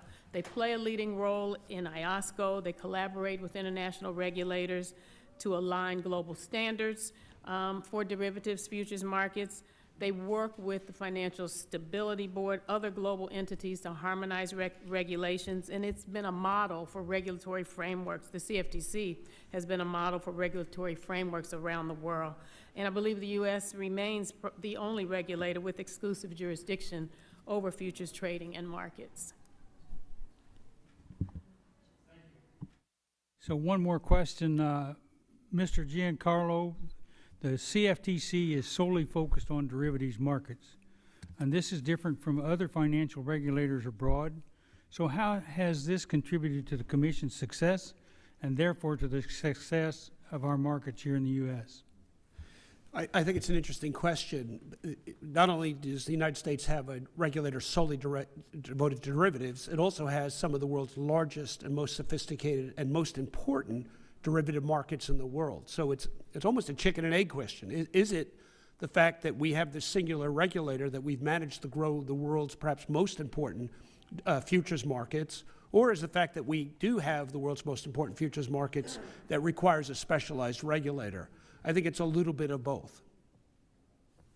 So thank you very much, and I appreciate those answers. And I've got 15 seconds left, and I yield back, Mr. Chairman. Gentleman is very generous, yielding back his last 15 seconds. Thank you, Dr. Baird. Now, pleased to recognize the gentleman from the Commonwealth of Virginia, Mr. Vindman, for 5 minutes. Thank you, Mr. Chairman. Thank you to all the witnesses today. Mr. Carey, in your opinion, what has been the impact of the current administration's tariffs, which have particularly impacted key inputs that drive American agricultural industry, on commodities markets and your organization's stakeholders? Well, I think that there was originally tariffs reciprocated by the Chinese, which really changed the amount of agricultural goods we sold in China from the U.S. They've sought supplies elsewhere. I think the uncertainty today hopefully will be resolved in the near future, and that whatever the tariffs end up being announced, that they don't do any harm to the agricultural community or the farm community. So, as a follow-on, if these tariffs stay in place, what are the long-term impacts? Well, I think that if there's a place that they can, and commodity prices like the futures markets and the businesses we're in are extremely competitive, and so, you know, it's just the theory of economic man. They're going to go to the cheapest place they can source these things, all things being equal. Thank you. Mr. Sexton, Mr. Schryver, same question. How do you anticipate these tariffs will affect your stakeholders and prices for everyday consumers? Congressman,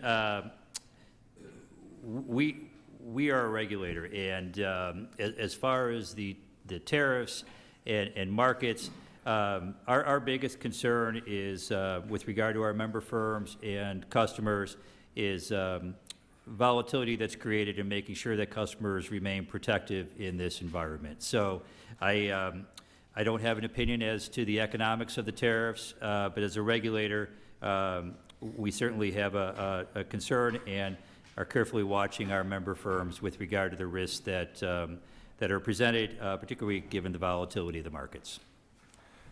And as an organization representing end users, public gas systems, not-for-profit gas systems, we don't have a position either, but our members would be concerned about how tariffs might potentially impact the cost of steel, which in turn impacts the cost of pipelines. Yeah, so I hear a lot of concern, and I'm also concerned for the 3,000 small farmers that are in my district and the other farmers in the Commonwealth, which I represent as the sole representative on the Ag Committee. So, Mr. Giancarlo, I agree with your enthusiastic support for the CFTC and its mission, and I also hope it continues to do its work in stabilizing prices and markets for my constituents. Like many of my colleagues, I was deeply concerned by the current administration's choice to fire 2 members of the FTC, another independent agency. So in that vein, what do you think we can do as members of the 119th Congress to protect the independence of the CFTC from outside political influence? I think it's critically important that this committee continue to provide the support that it's provided for the CFTC for its 50 years. And I think Member Scott put it very well earlier when he talked about the importance of adequately funding the agency, both for its existing duties, but also if this committee sees to give the CFTC greater jurisdiction over spot digital commodities, which was in the Fit for the 21st Century Act, I think funding that new responsibility is critically important as well. I think an agency that is adequately funded for its mission can carry on as it's meant to do, and I think the issue of political interference, in my experience as an equal opportunity employer, I served under both Democrat and Republican administration under both President Obama and First President Trump, and there were efforts in each time by different White Houses to call some shots, and the agency successfully continued to do its mission in a bipartisan manner, and I think adequate funding is part of that as well. Yeah, so I think an important point there is that recognizing that the commissioners and members of these independent committees are not serving as Republicans or Democrats, but they're serving in a professional capacity on behalf of the American people. That's where the oath is. That's always been the case at the CFTC. Thank you. And so with only 20 seconds left, I'm just going to shout out to my Army buddy, friend that came in with his family, and then I yield back, Mr. Chairman. Thank the gentleman. Now recognize the gentleman from California, the rice farmer, the governor of Jefferson, Mr. Lamalfa, for 5 minutes.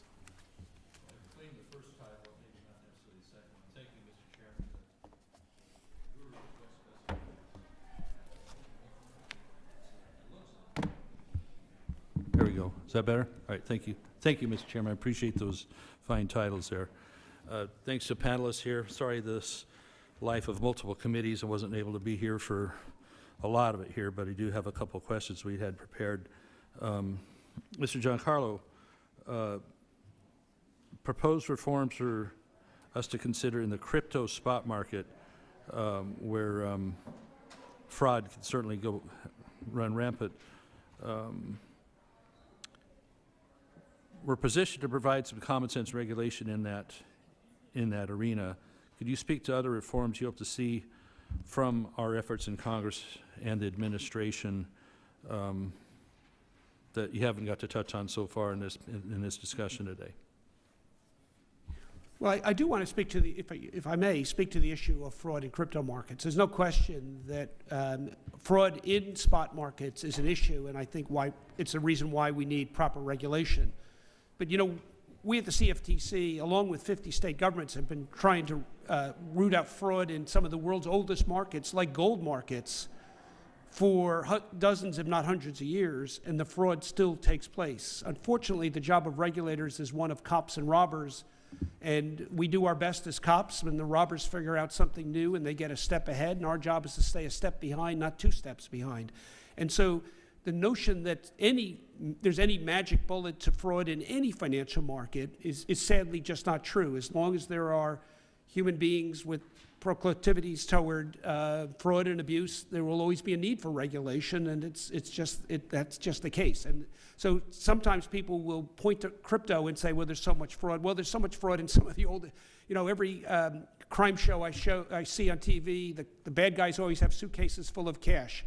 And so that's always the case, and that's why good cops on the beat will always be necessary and adequate funding. I do think, as I said earlier, however, that crypto is really going to turn out to be a new architecture of the ownership and the transfer of things of value. And it's going to change in the same way that digital photography has changed everything we know about photography in terms of usability of those photographs. In the same way, digital architecture has changed everything we know about our money, about our banking relationships, about our ability to hedge our risk. It's all going to move to these new blockchain systems. And it's critically important that the United States have a champion in this. And there's only one agency that's demonstrated its ability to be that champion for a dozen years now. That's the CFTC. It's ready for this new challenge. And with the support of this committee, I think it's going to get it right. Thank you. Very, very good, complete answer. Thank you for that. Indeed, as long as people are people, we're always going to have to keep an eye on them. And only one step behind is, and that's reality, just not 2. I like that. Thank you. Mr. Schryver, obviously our natural gas is incredibly important to our electrical grid and our energy needs in this country. And with the miracle of hydraulic fracturing, it's been so much more available the last 20 years that we're really fortunate. So, Mr. Schryver, as you represent America's public-owned distribution companies for natural gas, many are regulated by the CFTC. So how do these regulations help protect these important derivatives markets? Thank you for the question. It's critical that our members have confidence in these markets. They utilize these markets to protect their consumers from price volatility by taking positions in futures markets. They can protect consumers from swings in natural gas prices, especially during the winter heating season. As I mentioned previously, a lot of the changes in terms of transparency that came about through Dodd-Frank were very, very beneficial to our members. We strongly supported them. And we believe the CFTC has done a very good job in ensuring the integrity of the markets. Okay. Excellent. You know, Mr. Chairman, I'm going to leave it there. Thanks so much. I'll yield back a little extra time for a change. Appreciate it. Thank you, panelists. Gentleman yields back. Now please recognize the gentlelady from Connecticut, Ms. Hayes, for 5 minutes. Thank you, and thank you to all our witnesses for joining us today. The CFTC is unique in its position as a regulator. Unlike the Securities and Exchange Commission, whose mission is to protect investors and facilitate capital formation, the CFTC serves as, I would describe it as sort of a referee to reduce risks and unfair competition. The CFTC maintains orderly markets for physical commodities like agricultural and energy products, as well as interest rates, foreign exchange rates, and digital assets. According to the U.S. Energy Information Administration, roughly 41% of Connecticut households use home heating oil and 37% use natural gas. Connecticut has one of the most expensive energy rates in the country, and on average, residents pay $76 per month for heating oil and $39 a month for natural gas.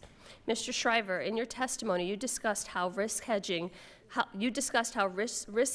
mechanisms provided by the CFTC help to protect consumers from price volatility. In your view, how would customers be impacted if community-owned gas utilities could not assess these risk management tools, and would customers of privately owned utilities be similarly impacted? I think they both would be impacted. Consumers would be subject to much more price volatility, and as we saw in Storm Uri, they would be hit by potentially backbreaking energy bills. We believe the derivatives tools that the CFTC, that the marketplace makes available and the CFTC regulates are critical to protecting consumers from price volatility. I think that's especially important, especially in communities where there are not many options.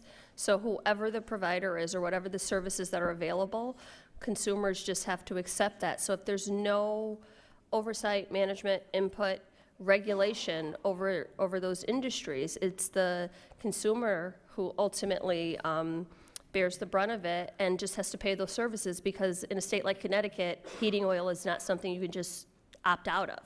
That's correct. In cold weather states, consumers are even more, vulnerable.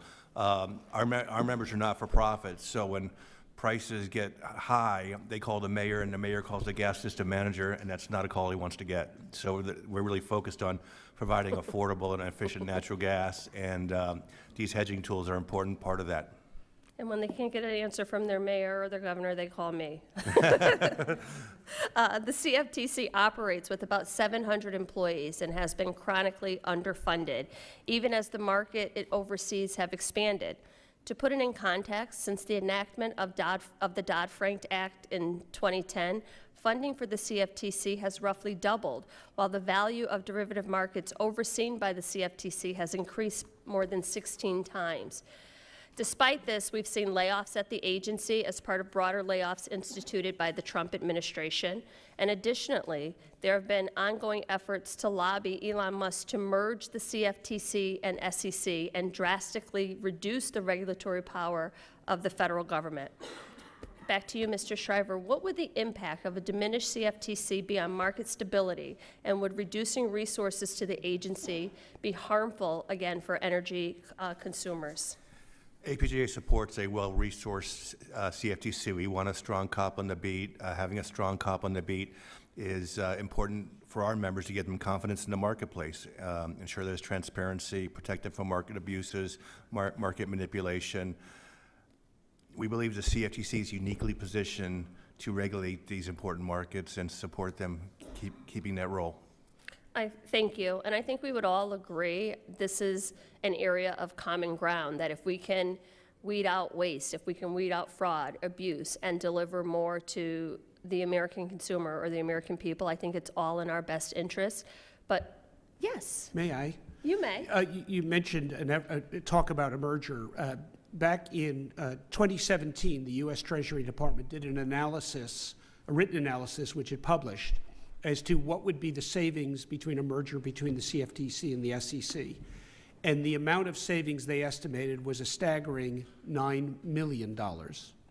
Even with inflation, if that's $12 or $13 million today, I'm not sure that savings would be worth what would be sacrificed in losing the independent, skilled oversight that the CFTC brings to these markets. Thank you. That's really important information to consider, because to your point, I don't think that the savings would be worth the sacrifice, but it is definitely something that we should all pursue as these conversations are evolving. Thank you, and I yield back.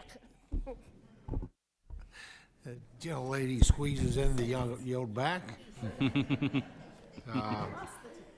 now, please recognize the gentleman from the big one, from Kansas, Mr. Mann, for 5 minutes. Thank you, Mr. Chairman, and thank you all for being here today. As mentioned, I represent the big 1st District of Kansas, which is 60 primarily rural counties in the western, central, and some in the eastern part of my state. I appreciate this hearing. I appreciate the CFTC and how safeguarding markets for the good of the country over the last 50 years. I think we got to acknowledge that all market participants, including our ag producers, Kansas and around the country, benefit from these important risk management tools and have to have these tools as agriculture and the markets continue to become more complex, and to be able to hedge risk in agriculture, which is already a risky business, is just incredibly important. First question for you, Mr. Sexton. Can you tell us more about your enforcement and disciplinary process, such as the types and the number of cases that you bring in a year? I certainly can, and thank you for the question. Our philosophy is to work with our member firms in order for them to understand the industry's rules and understand NFA's rules in the context of examinations that we perform when we have find issues with the examinations. Enforcement is something that we will use, certainly in those cases where we have repeat offenders in material areas, or right out of the box, we have significant issues that we need to deal with a member firm. Congressman, we bring approximately 15 enforcement actions each year, and that's been fairly consistent during the last few years. When we bring those actions, certainly if there's significant customer abuse, we're looking to suspend or expel those members from NFA membership, and therefore they can no longer engage in derivatives activity with the public.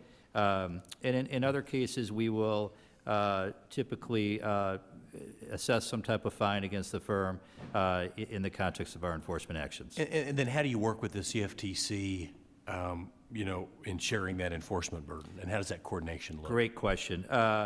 We work very closely with the CFTC with regard to our enforcement work.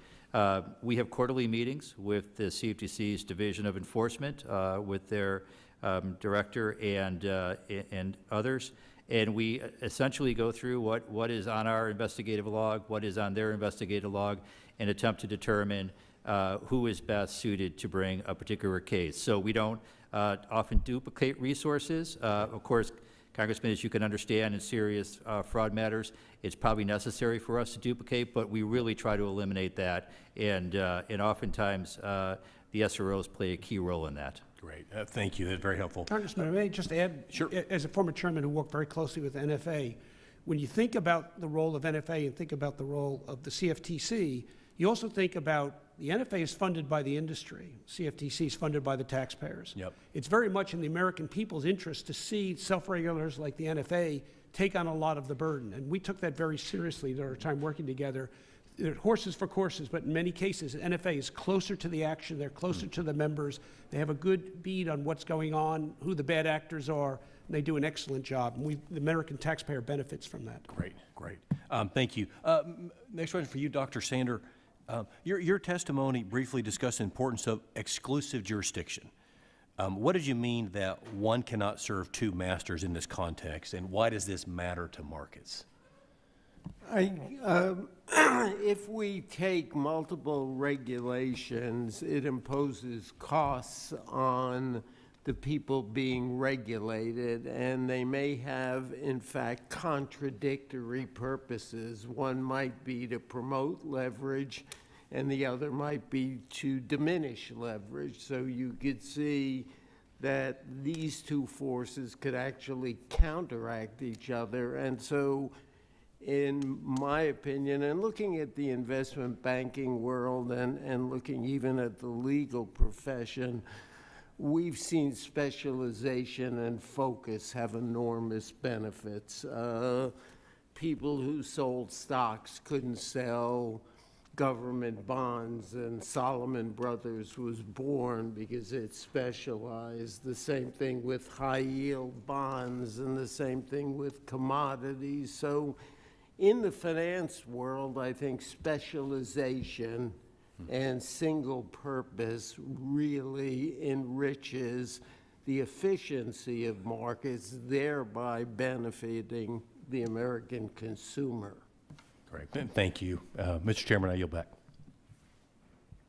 Gentleman yields back. Now please recognize the gentleman from Alabama, Mr. Figures, for 5 minutes. Thank you, Mr. Chair. There we go. Freshman mistake. Welcome. I want to welcome all of you. The good thing about seeing me is it means that you're close to the end here. But thank you for hosting this hearing, Mr. Chair, and to our ranking member as well. Always begin these things by thanking my staff, as well as you guys as staff, to the extent that they help prepare you guys for being here. I want to extend my thanks to them. Mrs. Dow, and I guess I'll take this question kind of down the road, but Mrs. Dow, I know in your testimony, you explained that CFMA can help ensure appropriate market oversight without stifling innovation. And I want to talk about that a little bit and why, this commission is more well-suited for those innovative technologies. If we can just kind of go down the line, well, we'll start with you and then just kind of go down the line with others about that issue. Thank you. Thank you for that question, Mr. Congressman. What was important, I think, in adopting the core principles flexible approach to regulation was it built in a mechanism for reasonable discretion on the exchange's part, which meant that the CFTC, their interpretation wasn't the only way to comply. And this actually worked well because it was the onus on the exchanges to explain why their particular product or rule met the requirements of the Act. And that, took some thought, took some creativity, took the opportunity for them to sell what it was that they wanted to do and define why it fitted within the CFTC's rules and regulations. That really relieved a lot of the burden of the prescriptive rules that the exchanges had been subject to previously. Those rules took a lot of time to get products to market. There were multiple layers of review. There was, a lot of back and forth, a lot of requests to amend things because of the prescriptive rules that they had to comply with. So this really opened up the door and opportunity for exchanges to meet the requirements in a number of a variety of ways that ultimately allowed the markets to grow, allowed them to innovate, and allowed them to be more competitive and available to, the markets that, the end users who needed to use those markets for hedging and price spacing. And I'll open it up to any other panelists that would like to address that.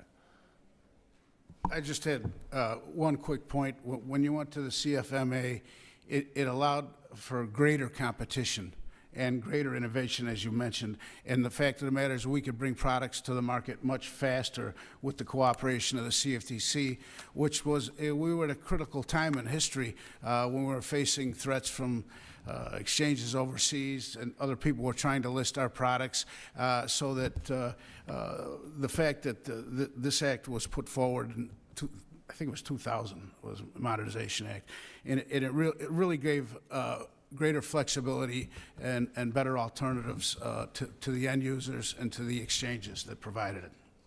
All right, thank you. No, I'm sorry, go ahead. Yeah, from the point of view, from an inventor's point of view, I think it's really important that you can repeatedly fail.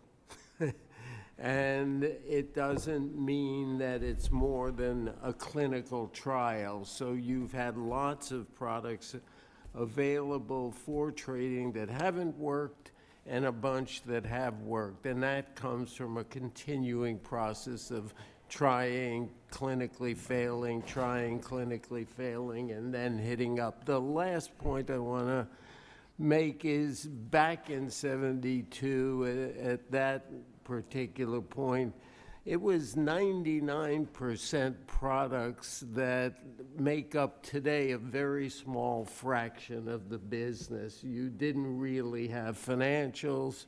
You had no energy contracts. You had none of those. And this industry's growth rate has been comparable to the growth rates in the technology world, 15, 20% a year for the last 50 years. And I think it's because of the richness of new products. Mr. Chair, I yield back. The gentleman yields.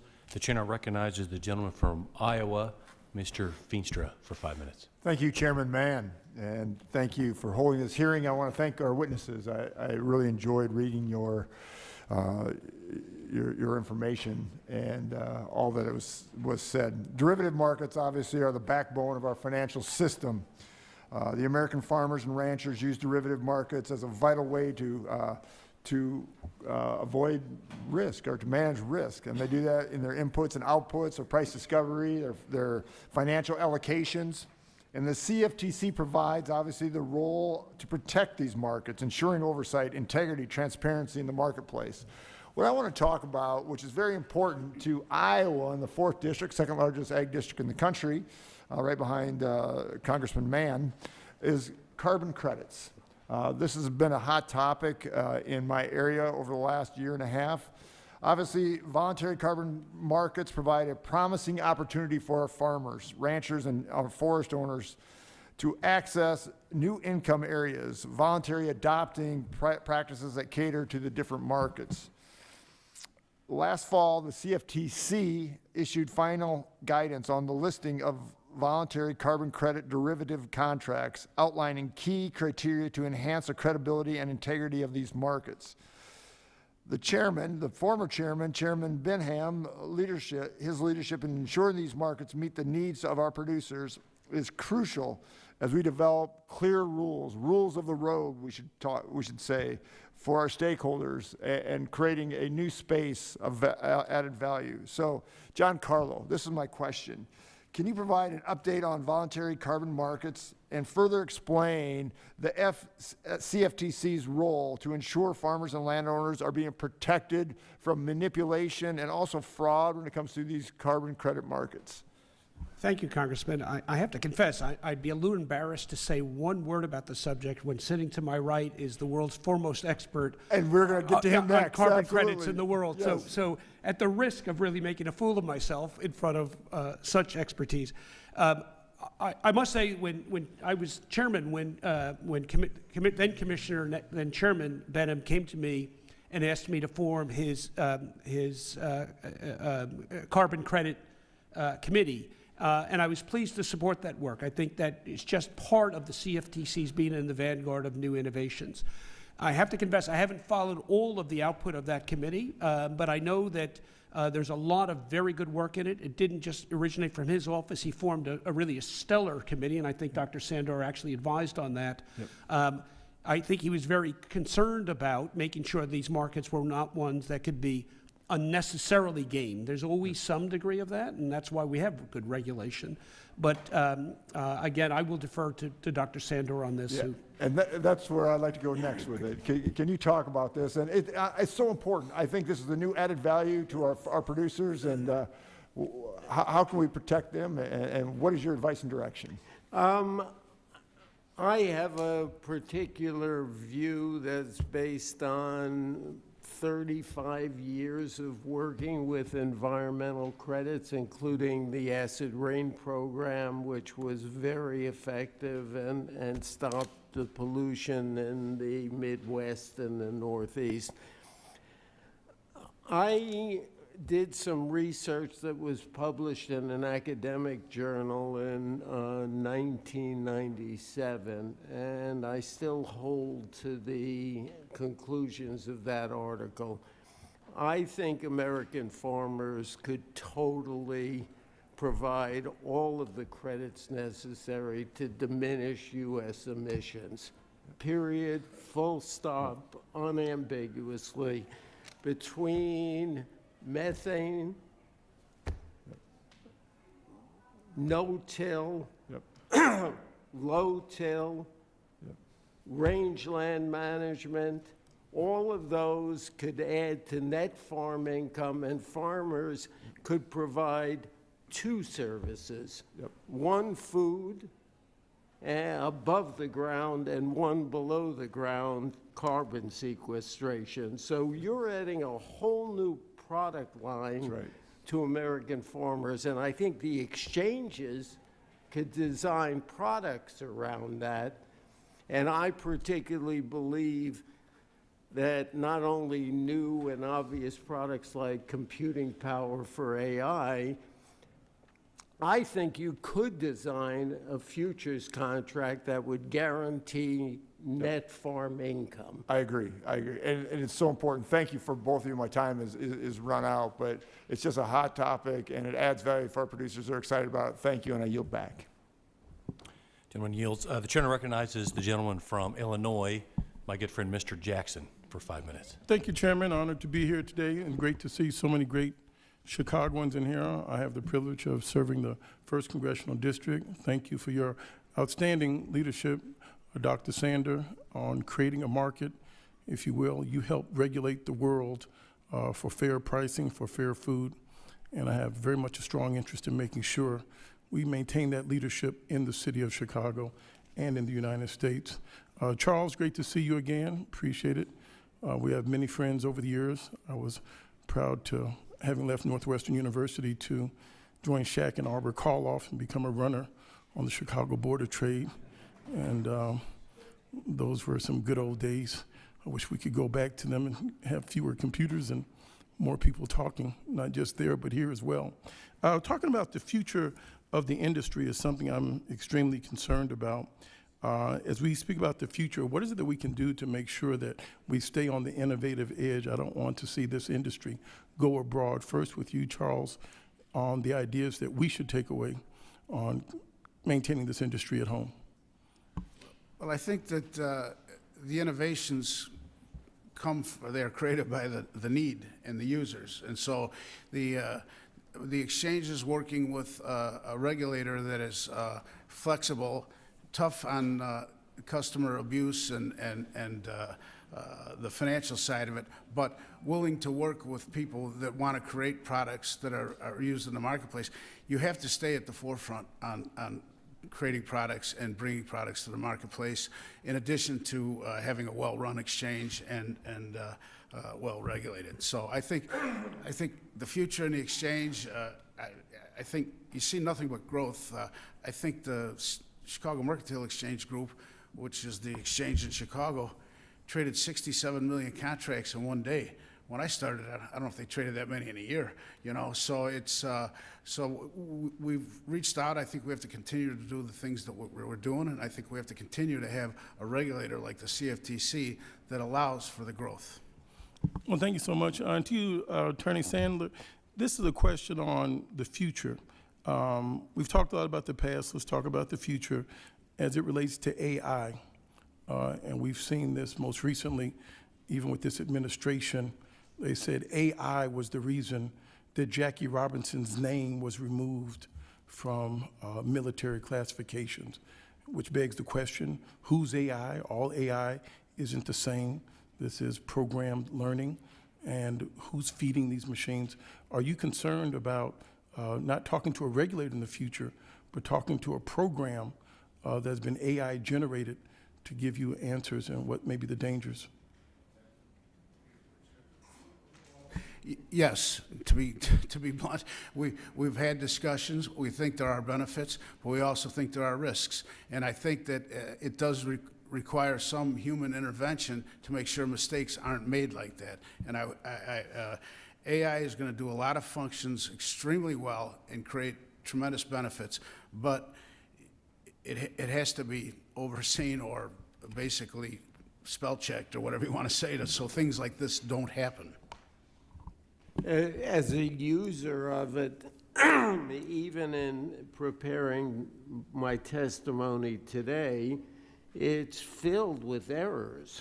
And it also said, as I was typing in, this is how I would respond, which I found that remarkable in itself. And so I think it's really dangerous, and I think Charlie Carey is exactly right. Like any instrument, it can be used appropriately or inappropriately, a scalpel or a knife, things for good purposes and things for bad purposes. So I never see a world where there won't be human regulation because of what Chairman Giancarlo said. There's going to be bad actors, and it doesn't matter what you can do, and it takes other human beings, I think, to do it. You can use it to gain efficiencies, to gather, better insights into financial statements, to look at leverage in different ways that might not go, but I think human interaction is a critical component of future regulation. Again, what an honor to be before you today, Mr. Sandor. You are a legend, and Leo Malamet and all those that have done great things. Thank you for having your Chicago style and flair. We appreciate you. Thank you, Charles. I yield back, Mr. Chairman. Gentleman yields. The chair recognizes the gentlewoman from Florida, Mrs. Kamek, for 5 minutes. Thank you, Mr. Chairman, and thank you to our panel of witnesses for appearing before us here today to talk about this very important topic. And of course, we've heard how for 50 years, the CFTC has played a vital role in regulating and optimizing America's commodity and derivatives market. As farmers in my district and across America know, derivatives markets such as crop futures are essential for protecting American agriculture from unpredictable risks that are inherent in the industry. But to make these markets work, greater transparency and trust between brokers and farmers is necessary to keep our farms profitable and to feed America. Now, what I would like to discuss today is how we can use our technological superiority and innovative advancements, such as blockchain, which I've been listening and you all have been addressing in a couple of different ways here today, to make these markets more efficient and transparent. So I'm going to start with you, Mr. Giancarlo. In the world of digital assets, blockchains, as we all know, are an instrumental tool in ensuring that transactions are transparent and openly visible. Do you see the possibility of blockchain being adapted as a tool in all American commodities and derivatives markets for purposes of transparency and beyond? Yes, it's happening already. One of the unfortunate aspects of, and I'll just be candid, the last 4 years of, and especially the last 2 years of SEC hostility, is that I like the way you say that. Hostility to I would crypto say that innovation. in a not so tactful way. But Bastards. Well, I'll leave that to you. But what I will say is one of the byproducts, but it has been that traditional financial firms have stayed away, and therefore the field has been dominated by focus on speculation, and is the number going to go up? Now that there is, in fact, a more welcoming approach, what I'm seeing in my work is traditional financial firms are moving in a big way, and they're bringing with it their traditional notions of safety and soundness, of doing things properly, of building out systems, industrial grade capability. They're moving into, they recognize this as a new technology, and they are going to adopt it for some of their most core systems, from settlement to clearing to payments. This is going to become ubiquitous, and now the grown-ups are coming into the space in a very big way. And that's going to be good for the United States. It's going to be good. We need to modernize our system. We go around the world, you find out a lot of our traditional payment systems and otherwise are antiquated. Yes. We have fallen behind. We need to jumpstart this. Fortunately, we've got a new technology that allows us to do it. So I'm very excited about what this means. And it's going to work its way to very end users. When people can actually make transactions with a swipe of their phone without all the intermediation, without going to the bank to say, oh my goodness, it's 5 o'clock, I missed the window, I can't get my money out of the bank. Being able to do transactions directly, especially for people in rural communities that don't have access to branch banking, this is going to be revolutionary. Well, and to your point about antiquated systems, I mean, that's largely one of the reasons why our derivatives market is overseas now, the majority of it. So that's one of the challenges. And unfortunately, there's this preconceived notion that in agriculture particularly, that they're not innovators. Our producers are actually the original innovators. So I think that there's a window here for us to really adopt, particularly leveraging the capabilities of CFTC. So One of the big concerns with the system and the use of blockchain with tangible goods versus intangible goods like cryptocurrencies, how can we get over this hurdle? Because there's a lot of talk of how do you adopt it into a tangible good, right? How do we So, avoid instances of fraud? It's for happening example? very rapidly. I think we're going to look back this time next year, and we're going to see 2025 as the year where traditional finance moved into digital assets and blockchain in a very big way. There's a lot happening that you're going to be hearing about in the months to come that's going to be really revolutionary. We're now, the game is afoot. It's happening now. Okay, I'm going to follow up with you offline because I have some Please more, do. but I want to get to Mr. Sexton. So, Mr. Sexton, you discussed in your testimony how in 2018 the NFA implemented Compliance Rule 2-51 to address the risk that comes when investors trade in digital assets without fully understanding the risk, the products at hand. What lessons and potential pitfalls would you share with policymakers here in Congress in trying to craft, and I despise the regulatory environment in its current form, so being very cautious of that, enforcement frameworks, regulatory environments when it comes to digital assets in 18 seconds. Congresswoman, thank you very much. And the lesson I will share is you have to be nimble. And the disclosures that we adopted in 2018, for example, we are again looking at today because this market has changed. And so we want to make sure customers are informed. We need to be nimble. As a self-regulator, that's one of the things that we can do effectively, working with our members to do so, and we'll do so. Okay, thank you. My time has expired, and I yield. Gentlelady yields back. Now please recognize the gentlelady from Ohio, Ms. Brown, for 5 minutes. Thank you, Mr. Chairman. And thank you to the panelists today. Your comments have been very insightful. This hearing is especially timely, not only as we mark the 50-year anniversary of the Commodity Futures Trading Commission's formation, but also due to the extreme financial markets volatility we are currently experiencing. From Putin's ongoing war in Ukraine to the president's reckless economic agenda, commodity markets have suffered significant disruptions, creating uncertainty for producers and consumers alike. At this critical moment, as my colleagues have noted, it is more important than ever to ensure that the CFTC is fully equipped to meet the challenges ahead. As we commemorate 50 years of the agency, we must prioritize its reauthorization, modernization, and proper funding. Expanding the CFTC's reach is essential to keeping pace with the evolving markets and ensuring fair and effective oversight that protects all participants. So, Mr. Giancarlo, as the CFTC reaches this milestone, how do you assess its success in ensuring equitable access to derivative markets, particularly for smaller market participants such as community-owned utilities, minority-owned firms, and underserved producers? What additional steps can the CFTC and its partners take to reduce systemic barriers and promote broader, more inclusive benefits from derivative market participation? Thank you for that, and thank you for your remarks about adequate funding. I will say I have been a consistent champion for adequate funding for the CFTC under both Democratic and Republican administrations, and continue to believe that is the case. I actually think the CFTC has done a relatively good job of ensuring equitable access to its markets across both from a breadth point of view and from a depth point of view, in terms of making sure that access was available, that their education was available. One of the innovations that I'm very proud of during my time as chairman of the CFTC is innovating the CFTC's first podcast series.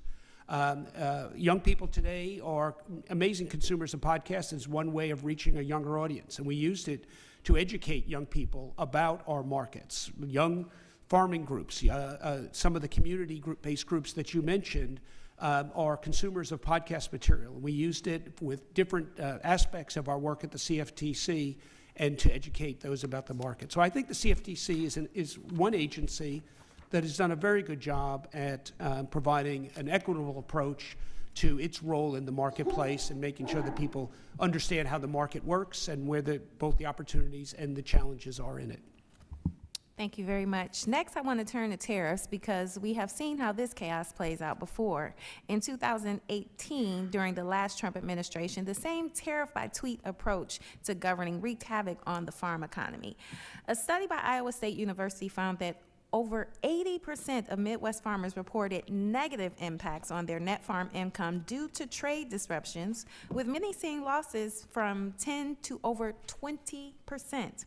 Such losses are devastating, and the result was a record number of farm bankruptcies during the Trump administration, underscoring the real and lasting harm caused by reckless trade policies. So, Mr. Schryver, how have recent tariff threats and ongoing trade disputes affected price volatility in key commodity markets such as agriculture, energy, and metals? And what are the long-term effects to this? Yeah, our members are natural gas end users, so I can't speak to agriculture, and APJ as an organization does not have a position on their tariffs, but I do know that our members are concerned about the long-term impacts on the price of steel and how that may impact the cost of pipeline infrastructure. All right, well, thank you for that. I'll just close with this. Time and time again, farmers tell me the same thing. They want certainty. They want to know.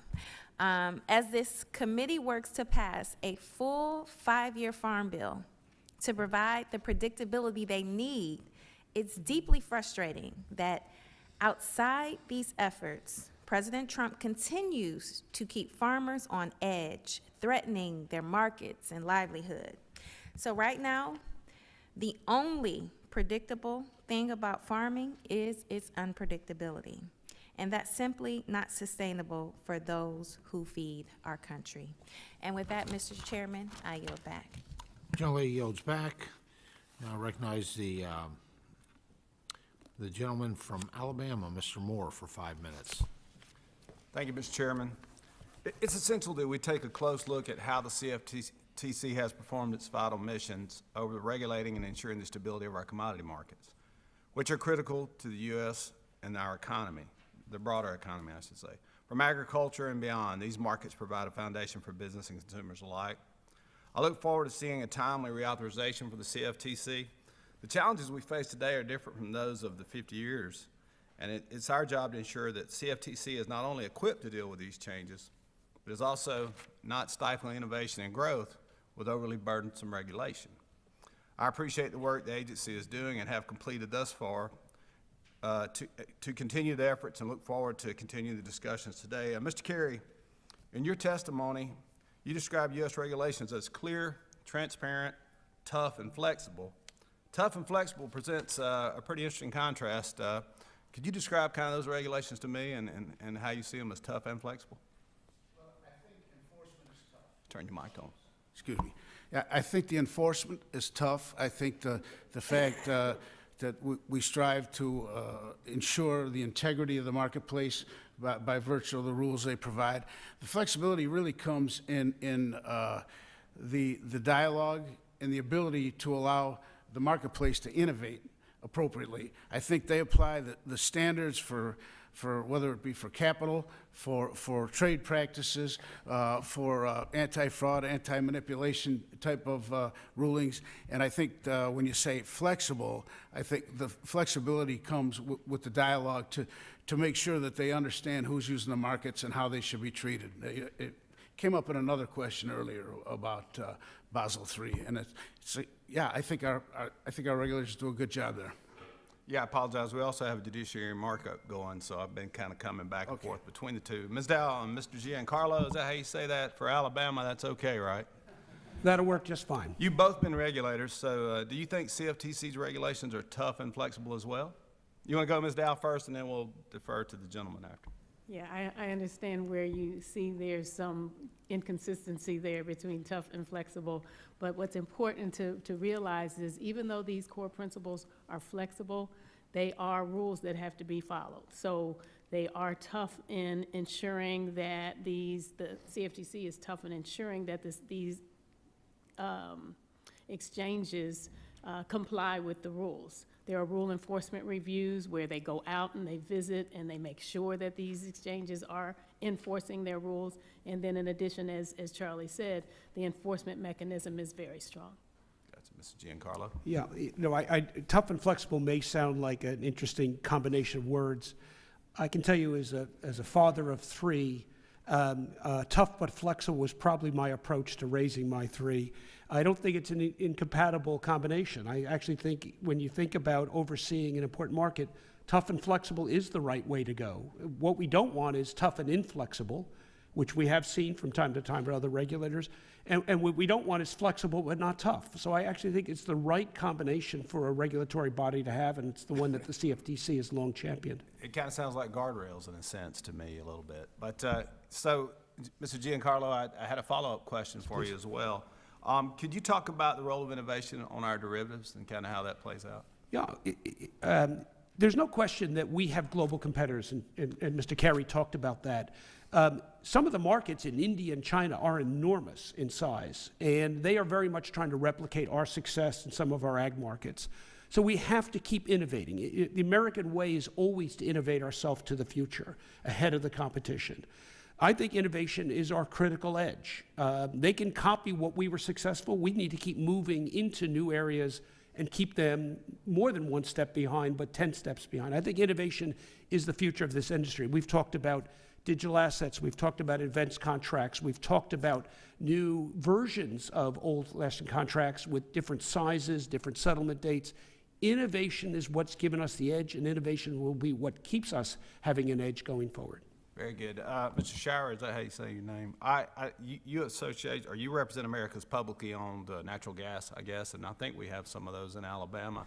Tell me a little bit about how those members gain access to the derivatives market. Absolutely. And has the CFTC regulations been able to help protect you, or have they been more of a hindrance? I guess that's They've been a great assistance to our members, ensuring the integrity of the markets, and we do have a lot. I think we have over 80 systems in Alabama. They take their football seriously. Our members rely on these markets. They need these markets to protect their consumers from volatility, and with changes that have been made, they have integrity, and they have confidence in the market's integrity. Very good. Mr. Chairman, I'll yield back. I'm over time. Gentleman yields back. Now please recognize the gentlelady from Texas, Ms. Dela Cruz, for 5 minutes.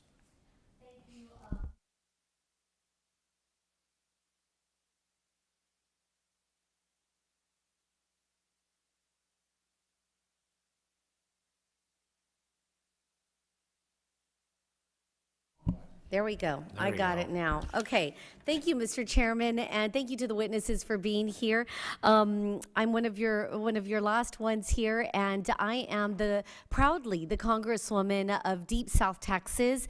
I sit on the border of Mexico and the state of Texas, and I would be remiss if I didn't take the opportunity to talk about what's happening in my district, although it is running in parallel with this, but equally important.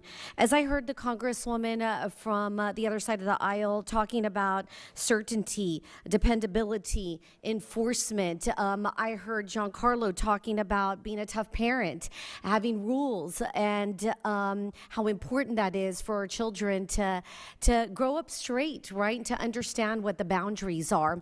And you actually motivated me to talk about something that's affecting my farmers in Deep South Texas.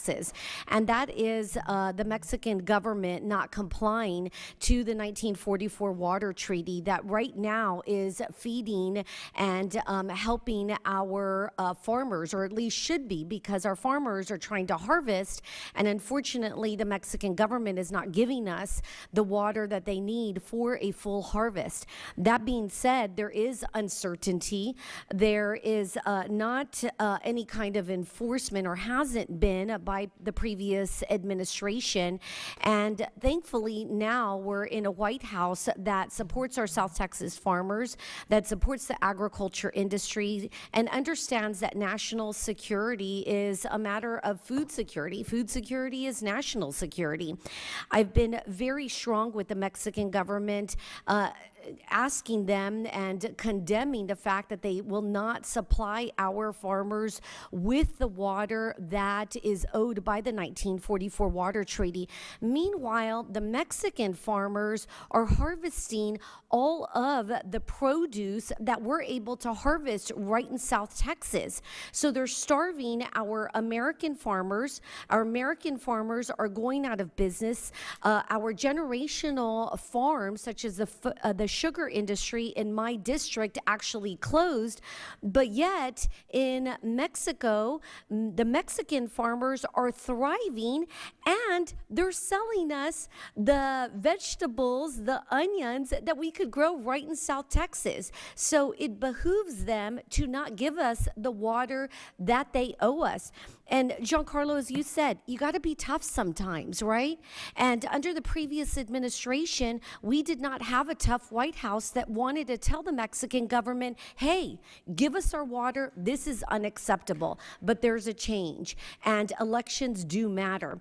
Thankfully, President Trump and along with Secretary Rubio is holding back the Colorado water that goes to Mexico, because it is not fair that we're giving Mexico water when they don't give us water back. And we have made a statement to say this is no longer going to be acceptable, and the new White House will not tolerate this type of disobedience and bad behavior.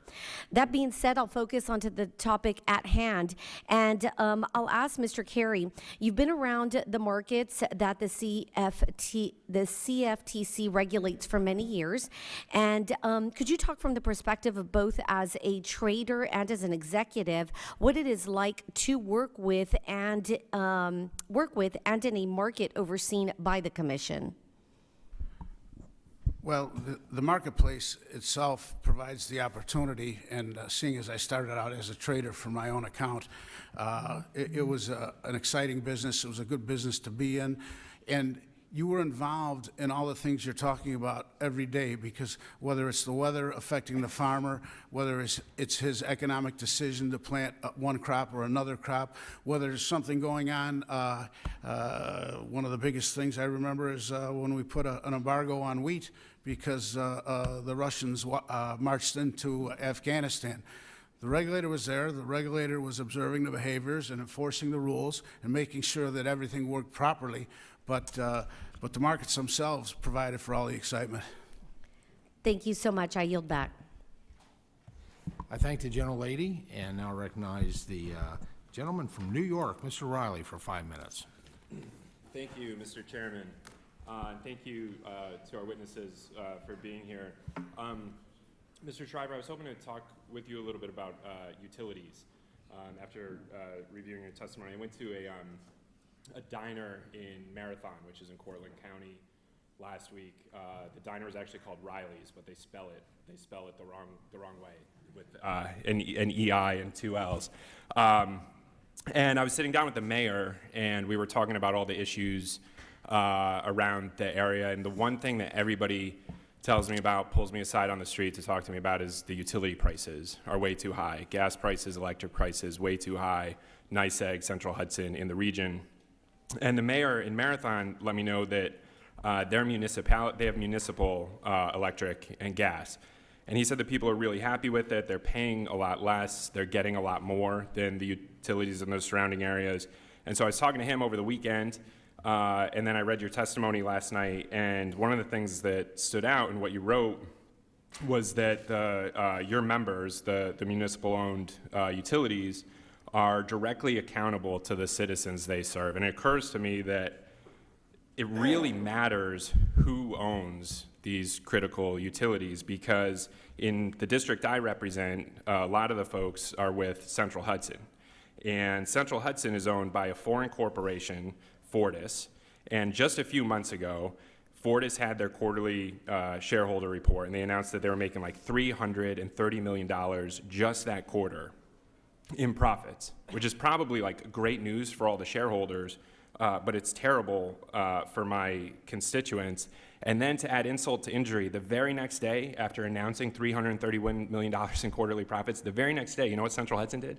They announced that they were going to jack up rates even more on our constituents and Hudson Valley families who are already being squeezed. My district is 11 counties, and most of the rest of the counties are served by NYSEG, which is also owned by a foreign corporation, Avangrid. And last fall, Avangrid announced that they had doubled their profits, year-over-year quarterly profits doubled from $105 million to $210 million. And meanwhile, I've got constituents pulling me aside every day telling me that they can't afford the NICEAG bills. They're going up for reasons we still don't understand, and people are just getting squeezed. And so from the conversation I had in Marathon with the mayor and conversations I'm having with my constituents, a lot of folks are starting to talk about whether it makes sense to take these utilities out of the hands of these big foreign corporations that are just out to get profits for their shareholders and put them back into the hands of our communities and our neighbors. And I'm just curious from your perspective and expertise on this, if you have some thoughts on that you could share. Thank you for the question. We believe the public gas system model has worked well. As I mentioned, our members are not-for-profit. They're focused on providing affordable and reliable service to their customers. The dollars, as a not-for-profit that's locally owned by the citizens they serve, the dollars stay in the community. We believe local control benefits the community, benefits those who live in community. Decisions are made locally. So we think it's a very strong model. Great. I appreciate that. And Mr. Chairman, I promise you one of these hearings I'm going to figure out how to get the mic to work. This is my second time where I've done it, but I promise one of these I'm going to do it. I want to ask just the panel one thing, and anybody can chime in on this. This is something that's not historically been seen as a commodities issue, but I think it is now, and that's housing. And I believe housing should be for homes, for families. And what we're seeing instead across a lot of upstate New York, and I think a lot of the country, is Wall Street hedge funds coming in, gobbling up single-family homes, and then just squeezing them for profits. There's a study that MetLife Investment Management did, and it shows that Wall Street could control 40% of U.S. single-family rental homes by 2030. And what that does is it takes all this housing stock off the market. It jacks up the prices. I think that's great for Wall Street. It's really bad for folks across upstate New York who are trying to buy their first home. And so I think we need to ban Wall Street from buying single-family homes. I think we got to stop it. The home should be for families, not for Wall Street. And I'm trying to figure out the best way legislatively to do that. And I know Congress could, if we had the political willpower, we could enact a ban, but then we would need somebody to enforce it. And so my question is there any role potentially for the CFTC to play in that if Congress gave CFTC the legal authority and the resources to say we can't treat housing as a commodity? My time's almost expired, so maybe I would just invite you all to think about that question and let me know if there's something we could do going forward on that. Thank you. Well, I thank the gentleman, and I promise we won't add a third button for the speaker system. It's already too complicated for me. Which I hope not, because I do the same thing you do. Please recognize the gentleman from Indiana, Mr. Mesmer, for 5 minutes for questioning. Thank you, Chairman. Mr. Sexton, in your testimony, you draw specific attention to the new responsibilities of the CFTC and the NFA to regulate digital asset commodity markets. With the infancy and growing popularity of these markets, there's an urgency for Congress to get it right the first time if it builds out new regulatory framework. Last Congress, this committee worked to establish updated regulatory guidance through FIT 21 that really did set standards of transparency and stability. But there are other legislative recommendations that would have hamstrung innovation in the courts. While the courts certainly do have a role in disciplinary action, what are your concerns for America's leadership in digital asset markets should Congress fail to guard the industry from regulatory slowdowns and lengthy non-disciplinary litigation? Thank you for the question. Just going back to FIT 21, Congressman, we had the opportunity to testify before the House Financial Services Committee with regard to FIT 21 and recognize the joint effort of this committee and that committee in formulating that legislation. We thought that FIT 21 was critical in that it addressed many of the customer protections that have been in place for the regulated derivatives market for years. Everything from customer asset protection, risk disclosures, capital requirements for firms, certainly anti-fraud, and recognizing that if we're going to build a model for centralized marketplaces going forward with regard to digital assets, that was key to addressing many of those customer protection concerns. I would advocate that if Congress is going to move forward again, and it should, then many of those customer protections should be included again in any new legislation that is taken up. Okay, thank you. Mr. Sandor, I just came over here from an ed and workforce hearing, and I think there's a interesting nexus between this committee and the conversations we're having this morning. You mentioned your teaching career in your testimony and the importance of human capital to derivative markets. What innovative policies should Congress be considering to ensure that we're not only educating the next generation of derivative experts in the U.S., but keeping them here to improve our systems? Yeah, as somebody who's spent 60 years teaching, it's a question that's really close to my heart. I think to the extent that we can make education affordable, that it's critical. I'm the product of state schools, undergraduate and graduate, and I think they perform an enormous role. And I think that to the extent that you and the elected members of the House and Senate can act, it is to keep up the land grant and support of state-based universities that provide access to education at affordable costs that is not necessarily available anyplace. So I firmly believe that that's the key in providing human capital, you know, and believe that that's the future of the United States. It's an invention and inventive activity, and that comes from an educated workforce. Thank you. As a graduate of Purdue University, Indiana's land-grant university, I appreciate that comment. And with that, I'll yield back the rest of my time, so don't stand between the rest of you and lunch. Gentleman yields back. Please recognize the gentleman from Tennessee, Mr. Rose, for 5 minutes. Thank you, Chairman Thompson, and I want to also thank Ranking Member Craig for holding an important hearing, and particularly thank you to our witnesses for taking time out of your busy schedules to be with us here today for this hearing. Mr. Schryver, in your written testimony, you discussed the importance of the CFTC's ability to detect and deter market distortions. Can you expand a little on how CFTC's ability to detect and deter market distortions helps lead to more stable energy prices for consumers? Thank you for the question. Yeah, if you go back, look at what happened in 2006, I believe, with Amaranth, in terms of the impact that had on natural gas prices. You know, we believe having a strong cop on the beat, and the CFTC is that strong cop, especially with the reforms that came out of Dodd-Frank. It gives our members confidence in the integrity of the marketplace. It helps them make the best decisions they can to protect their consumers from price volatility by using the tools the market affords. Thank you. Mr. Sexton, or I'm sorry, Mrs. Dow, you ended your prepared testimony by highlighting the importance of guarding against systemic risk.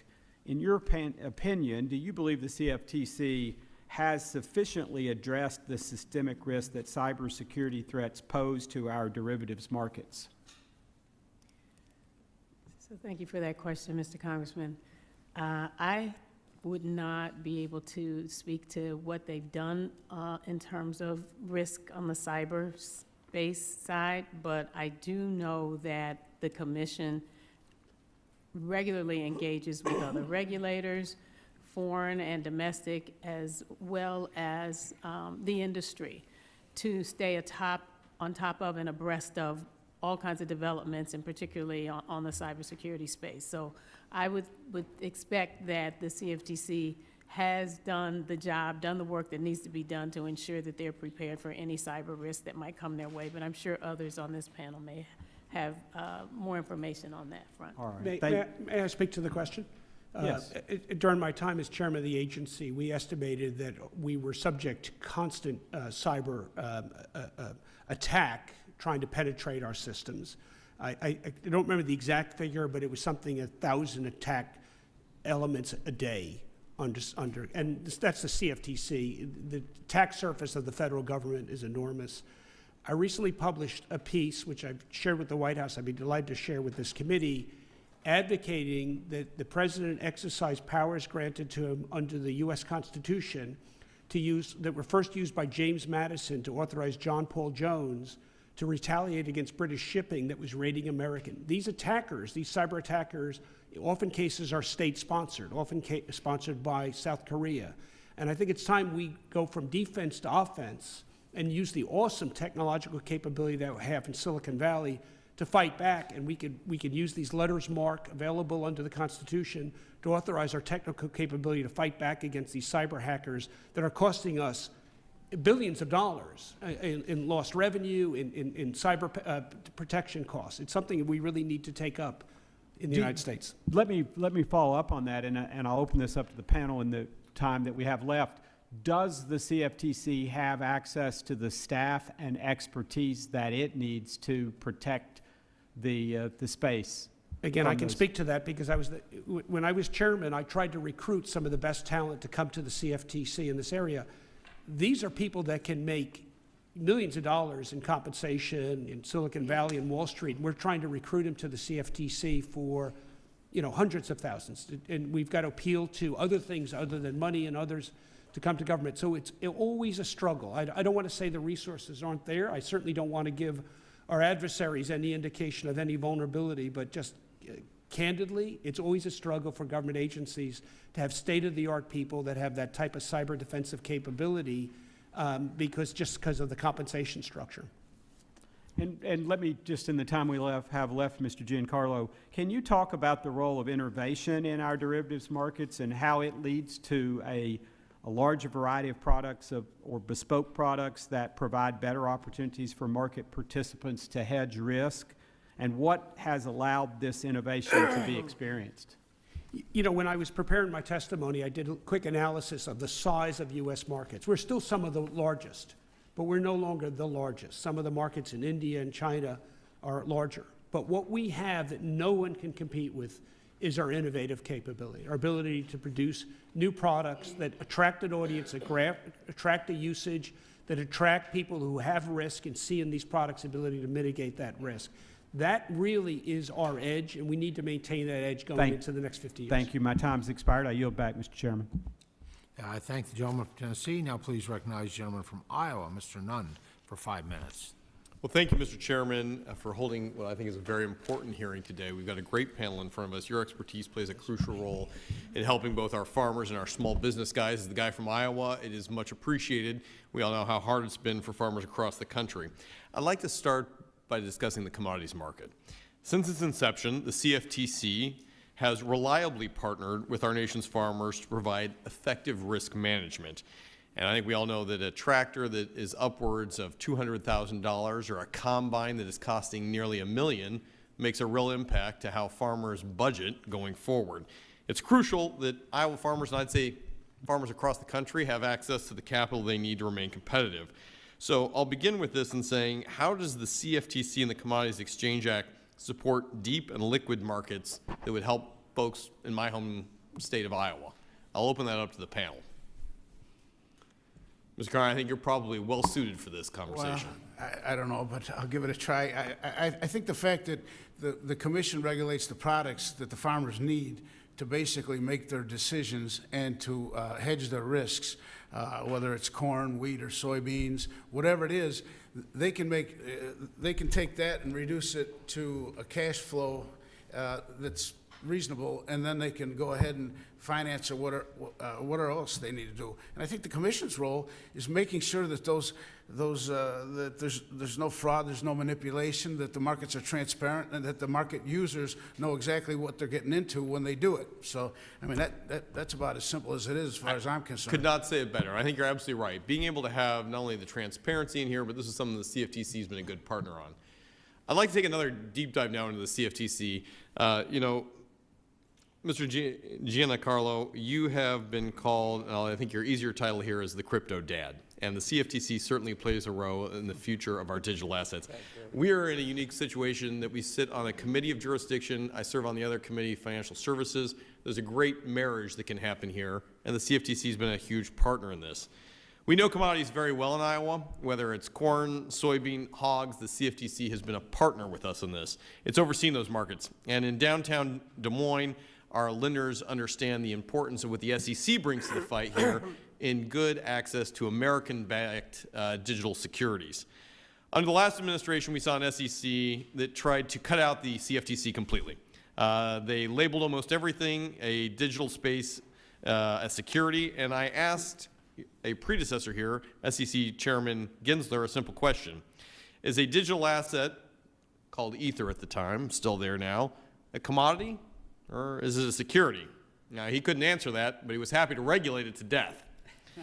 So my question now is that we have moved on from the last Congress. The opportunity becomes the opportunity to provide comprehensive rules of the road so we can onshore digital assets here for the future and not see them flee off to the Bahamas or worse, fall into the hands of places like Tehran, China, and others.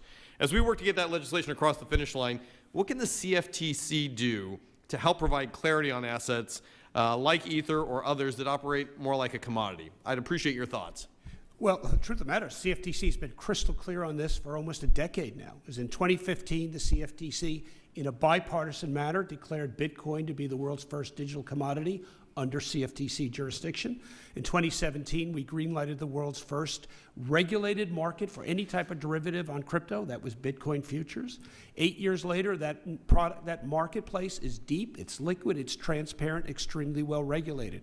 So to those efforts to box the CFTC out, totally failed. The CFTC is recognized not here in the United States, but worldwide as the world's primary crypto regulator with a very successful track record. And your own state, Iowa, was the first leader in terms of looking at events contracts out of the University of Iowa. And that is one of the big innovations on the horizon where the United States has another opportunity to lead the world in setting the regulatory structure for these new instruments. Well, as the crypto dad, I wish I had a better crypto dad joke for you, but it would take too much energy. But bump. The reality here is, I think you're absolutely right here. We need to be able to provide the framework for this and making sure that there are legitimate rules of the road, as it were, to not only be able to onshore it, but then, as you just highlighted here, that there is a key partnership between the CFTC, the SEC, and then also being able to go after those illicit actors. You talked a little about letters of marque in our few seconds. Talk to me here about what we can do for the illicit side of this. We have the capacity to knock these people right on their heels. When I was a boy, there was a bully at school. My father said, it's not enough to put your hands over the face. You need to punch them in the nose. We have been putting our hands over the face, saying, please don't attack us. Please don't attack us. Those days have to be over. We have to fight back. And these letters of marque allow the president. And it's one area where the Constitution is expressed. The president has the power to issue these letters of marque. Can be done today to authorize our technical capability to punch them in the nose. As a combat veteran, I'm ready to punch back. Thank you, Mr. Chairman. I yield back. Thank you. Gentleman yields back. Now please recognize the gentleman from California, Mr. Carvajal, for 5 minutes. Thank you, Mr. Chair, and thank you all witnesses for coming today. We're awfully close to one another. I've never been this close to the witnesses, so. Mr. Schryver, I'm sure you're a dad of something, maybe not crypto. In your testimony, you mentioned the importance of having transparency in market prices, which provides consumer assurances and prevents manipulation or other abusive market conduct. What is something Congress can do that is not already being done to help reduce bad actors in manipulating market derivatives? As an association, we're always looking at things that can be done to give our members more confidence in the way that markets are functioning. At this point, we don't have any specific recommendations. A lot of what we asked for in terms of transparency and giving the CFTC the resources it needs came about through the Dodd-Frank Act. So we were very supportive of that legislation and what it accomplished. We believe we have a strong cop on the beat right now. We defer to the CFTC and the committee if additional measures need to be taken. But what I can do is I can talk to our members and see if there's any specific recommendations we can make and get back to you on that. Thank you. One more question, Mr. Schryver. As you may know, the CFTC funding remains at the same levels as fiscal year 24, $365 million with 701 full-time employees. The commission role is to regulate these markets. However, without the proper funding from Congress, would you say that market transparency is reachable? We support a well-resourced CFTC. We want to make sure they have the resources they need to be the strong cop on the beat. APJ supported strong funding for the CFTC in the past, and we continue to do so. We want to make sure they have what they need to do their job effectively. Thank you. Mr. Carey, in 1980, the Commodity Futures Trading Commission had to suspend future trading for wheat, corn, oats, soybean oil, and soybean meal after then President Carter announced an embargo on the sale of agriculture goods to the Soviet Union. That occurred more than 40 years ago while you were the Chicago Board of Trade, CBOT, which, given some of the recent actions by the current president, it wouldn't surprise that any of this administration takes some even more radical trade actions against many of our largest trading partners, which could also lead to extreme volatility in the markets. Do exchanges in the CFTC have any better tools to deal with irrational executive decisions like the ones we're seeing today on trade, or is emergency suspension of trading really the only tool available? Well, actually, those prices were limit down, but I don't believe that they ever suspended trading of those contracts. They just, what they did was the marketplace was completely surprised by the Russian invasion into Afghanistan. And seeing as Russia was our biggest wheat customer at the time, we went ahead and wheat immediately fell limit down. Corn also did, but after that, the markets recovered and they traded, and so I don't believe that we suspended trading in those contracts. Trading was limit down. The announcement was made, I thought, after the close, and that was it. So, but the markets worked. Supply demand worked. It was a shock to the market, and the market absorbed it.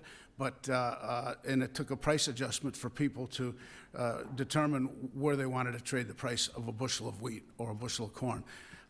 Soybeans came back immediately because we didn't sell that many soybeans to Russia. They bought our wheat. So everything, the fundamentals or the supply demand was reflected in the marketplace, and the Commission regulated it, and the Board of Trade regulated it. So are you sure emergency suspension of trading didn't occur? Well, it's just yes or no. I'm going to have to go look myself to make sure if I'm right or wrong. So okay. I'm asking you. So I know that the markets were limit down, but I didn't think that. I could be mistaken, okay. But I don't think they were suspended. But I might be mistaken because I was trading the markets actively. So I didn't think. I think it was just limit down because of the effect of supply demand. Thank you. You made me second guess myself. Now I have to go look to see if I was. I could be wrong too. You know. Thank you very much. With that, Mr. Chairman, I yield back.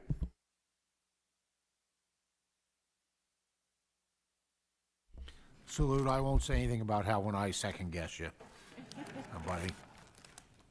I think that concludes all of our members. We have great participation today, and many thanks to the members for robust participation in today's hearing. I will make some closing remarks before we actually adjourn. Specifically, I want to thank our witnesses for their testimony today. Just an outstanding panel that a depth of knowledge and experience, and experience going back 800 years. It was suspended. He always gets the last word in. And for the record, I agree with him. The Commission is fulfilling its statutory mandate. We should all be immensely proud of the work that the men and women of the Commission do daily. And while we will, of course, always have policy disagreements, the heart of their work remains the faithful execution of the law. The Commission and its staff do this work with skill and, quite frankly, with integrity. Similarly, there are registered entities across the industry who hold regulatory responsibilities, including NFA. These self-regulatory organizations play a crucial frontline role every single day in ensuring fair and orderly markets and resilient risk management safeguards. Congress, the Commission, and the industry should be proud of the extraordinary success this system of cooperative regulation has brought. One needs to look no further than the size and the diversity of American derivatives market to see the impact of the Commodity Exchange Act, the Commission, and all the extraordinary men and women who work in our markets. As we look to the future, the derivatives market will only continue to grow in importance. The rise of digital assets, artificial intelligence, and evolving global markets will present new challenges. But if the past 50 years have shown us anything, it is that the Commission and derivatives industry are more than capable of innovating to meet those challenges. So, as the Commission approaches its 50th anniversary, I want to congratulate the incredible and talented staff and members of the Commission, both past and present, and all of the hardworking Americans across the derivatives industry on this milestone. You have built an institution worthy of our trust and our confidence. Under the rules of the committee, the record of today's hearing will remain open for 10 calendar days to receive additional material and supplementary written responses from witnesses to any questions posed by a member. This hearing of the Committee on Agriculture is adjourned.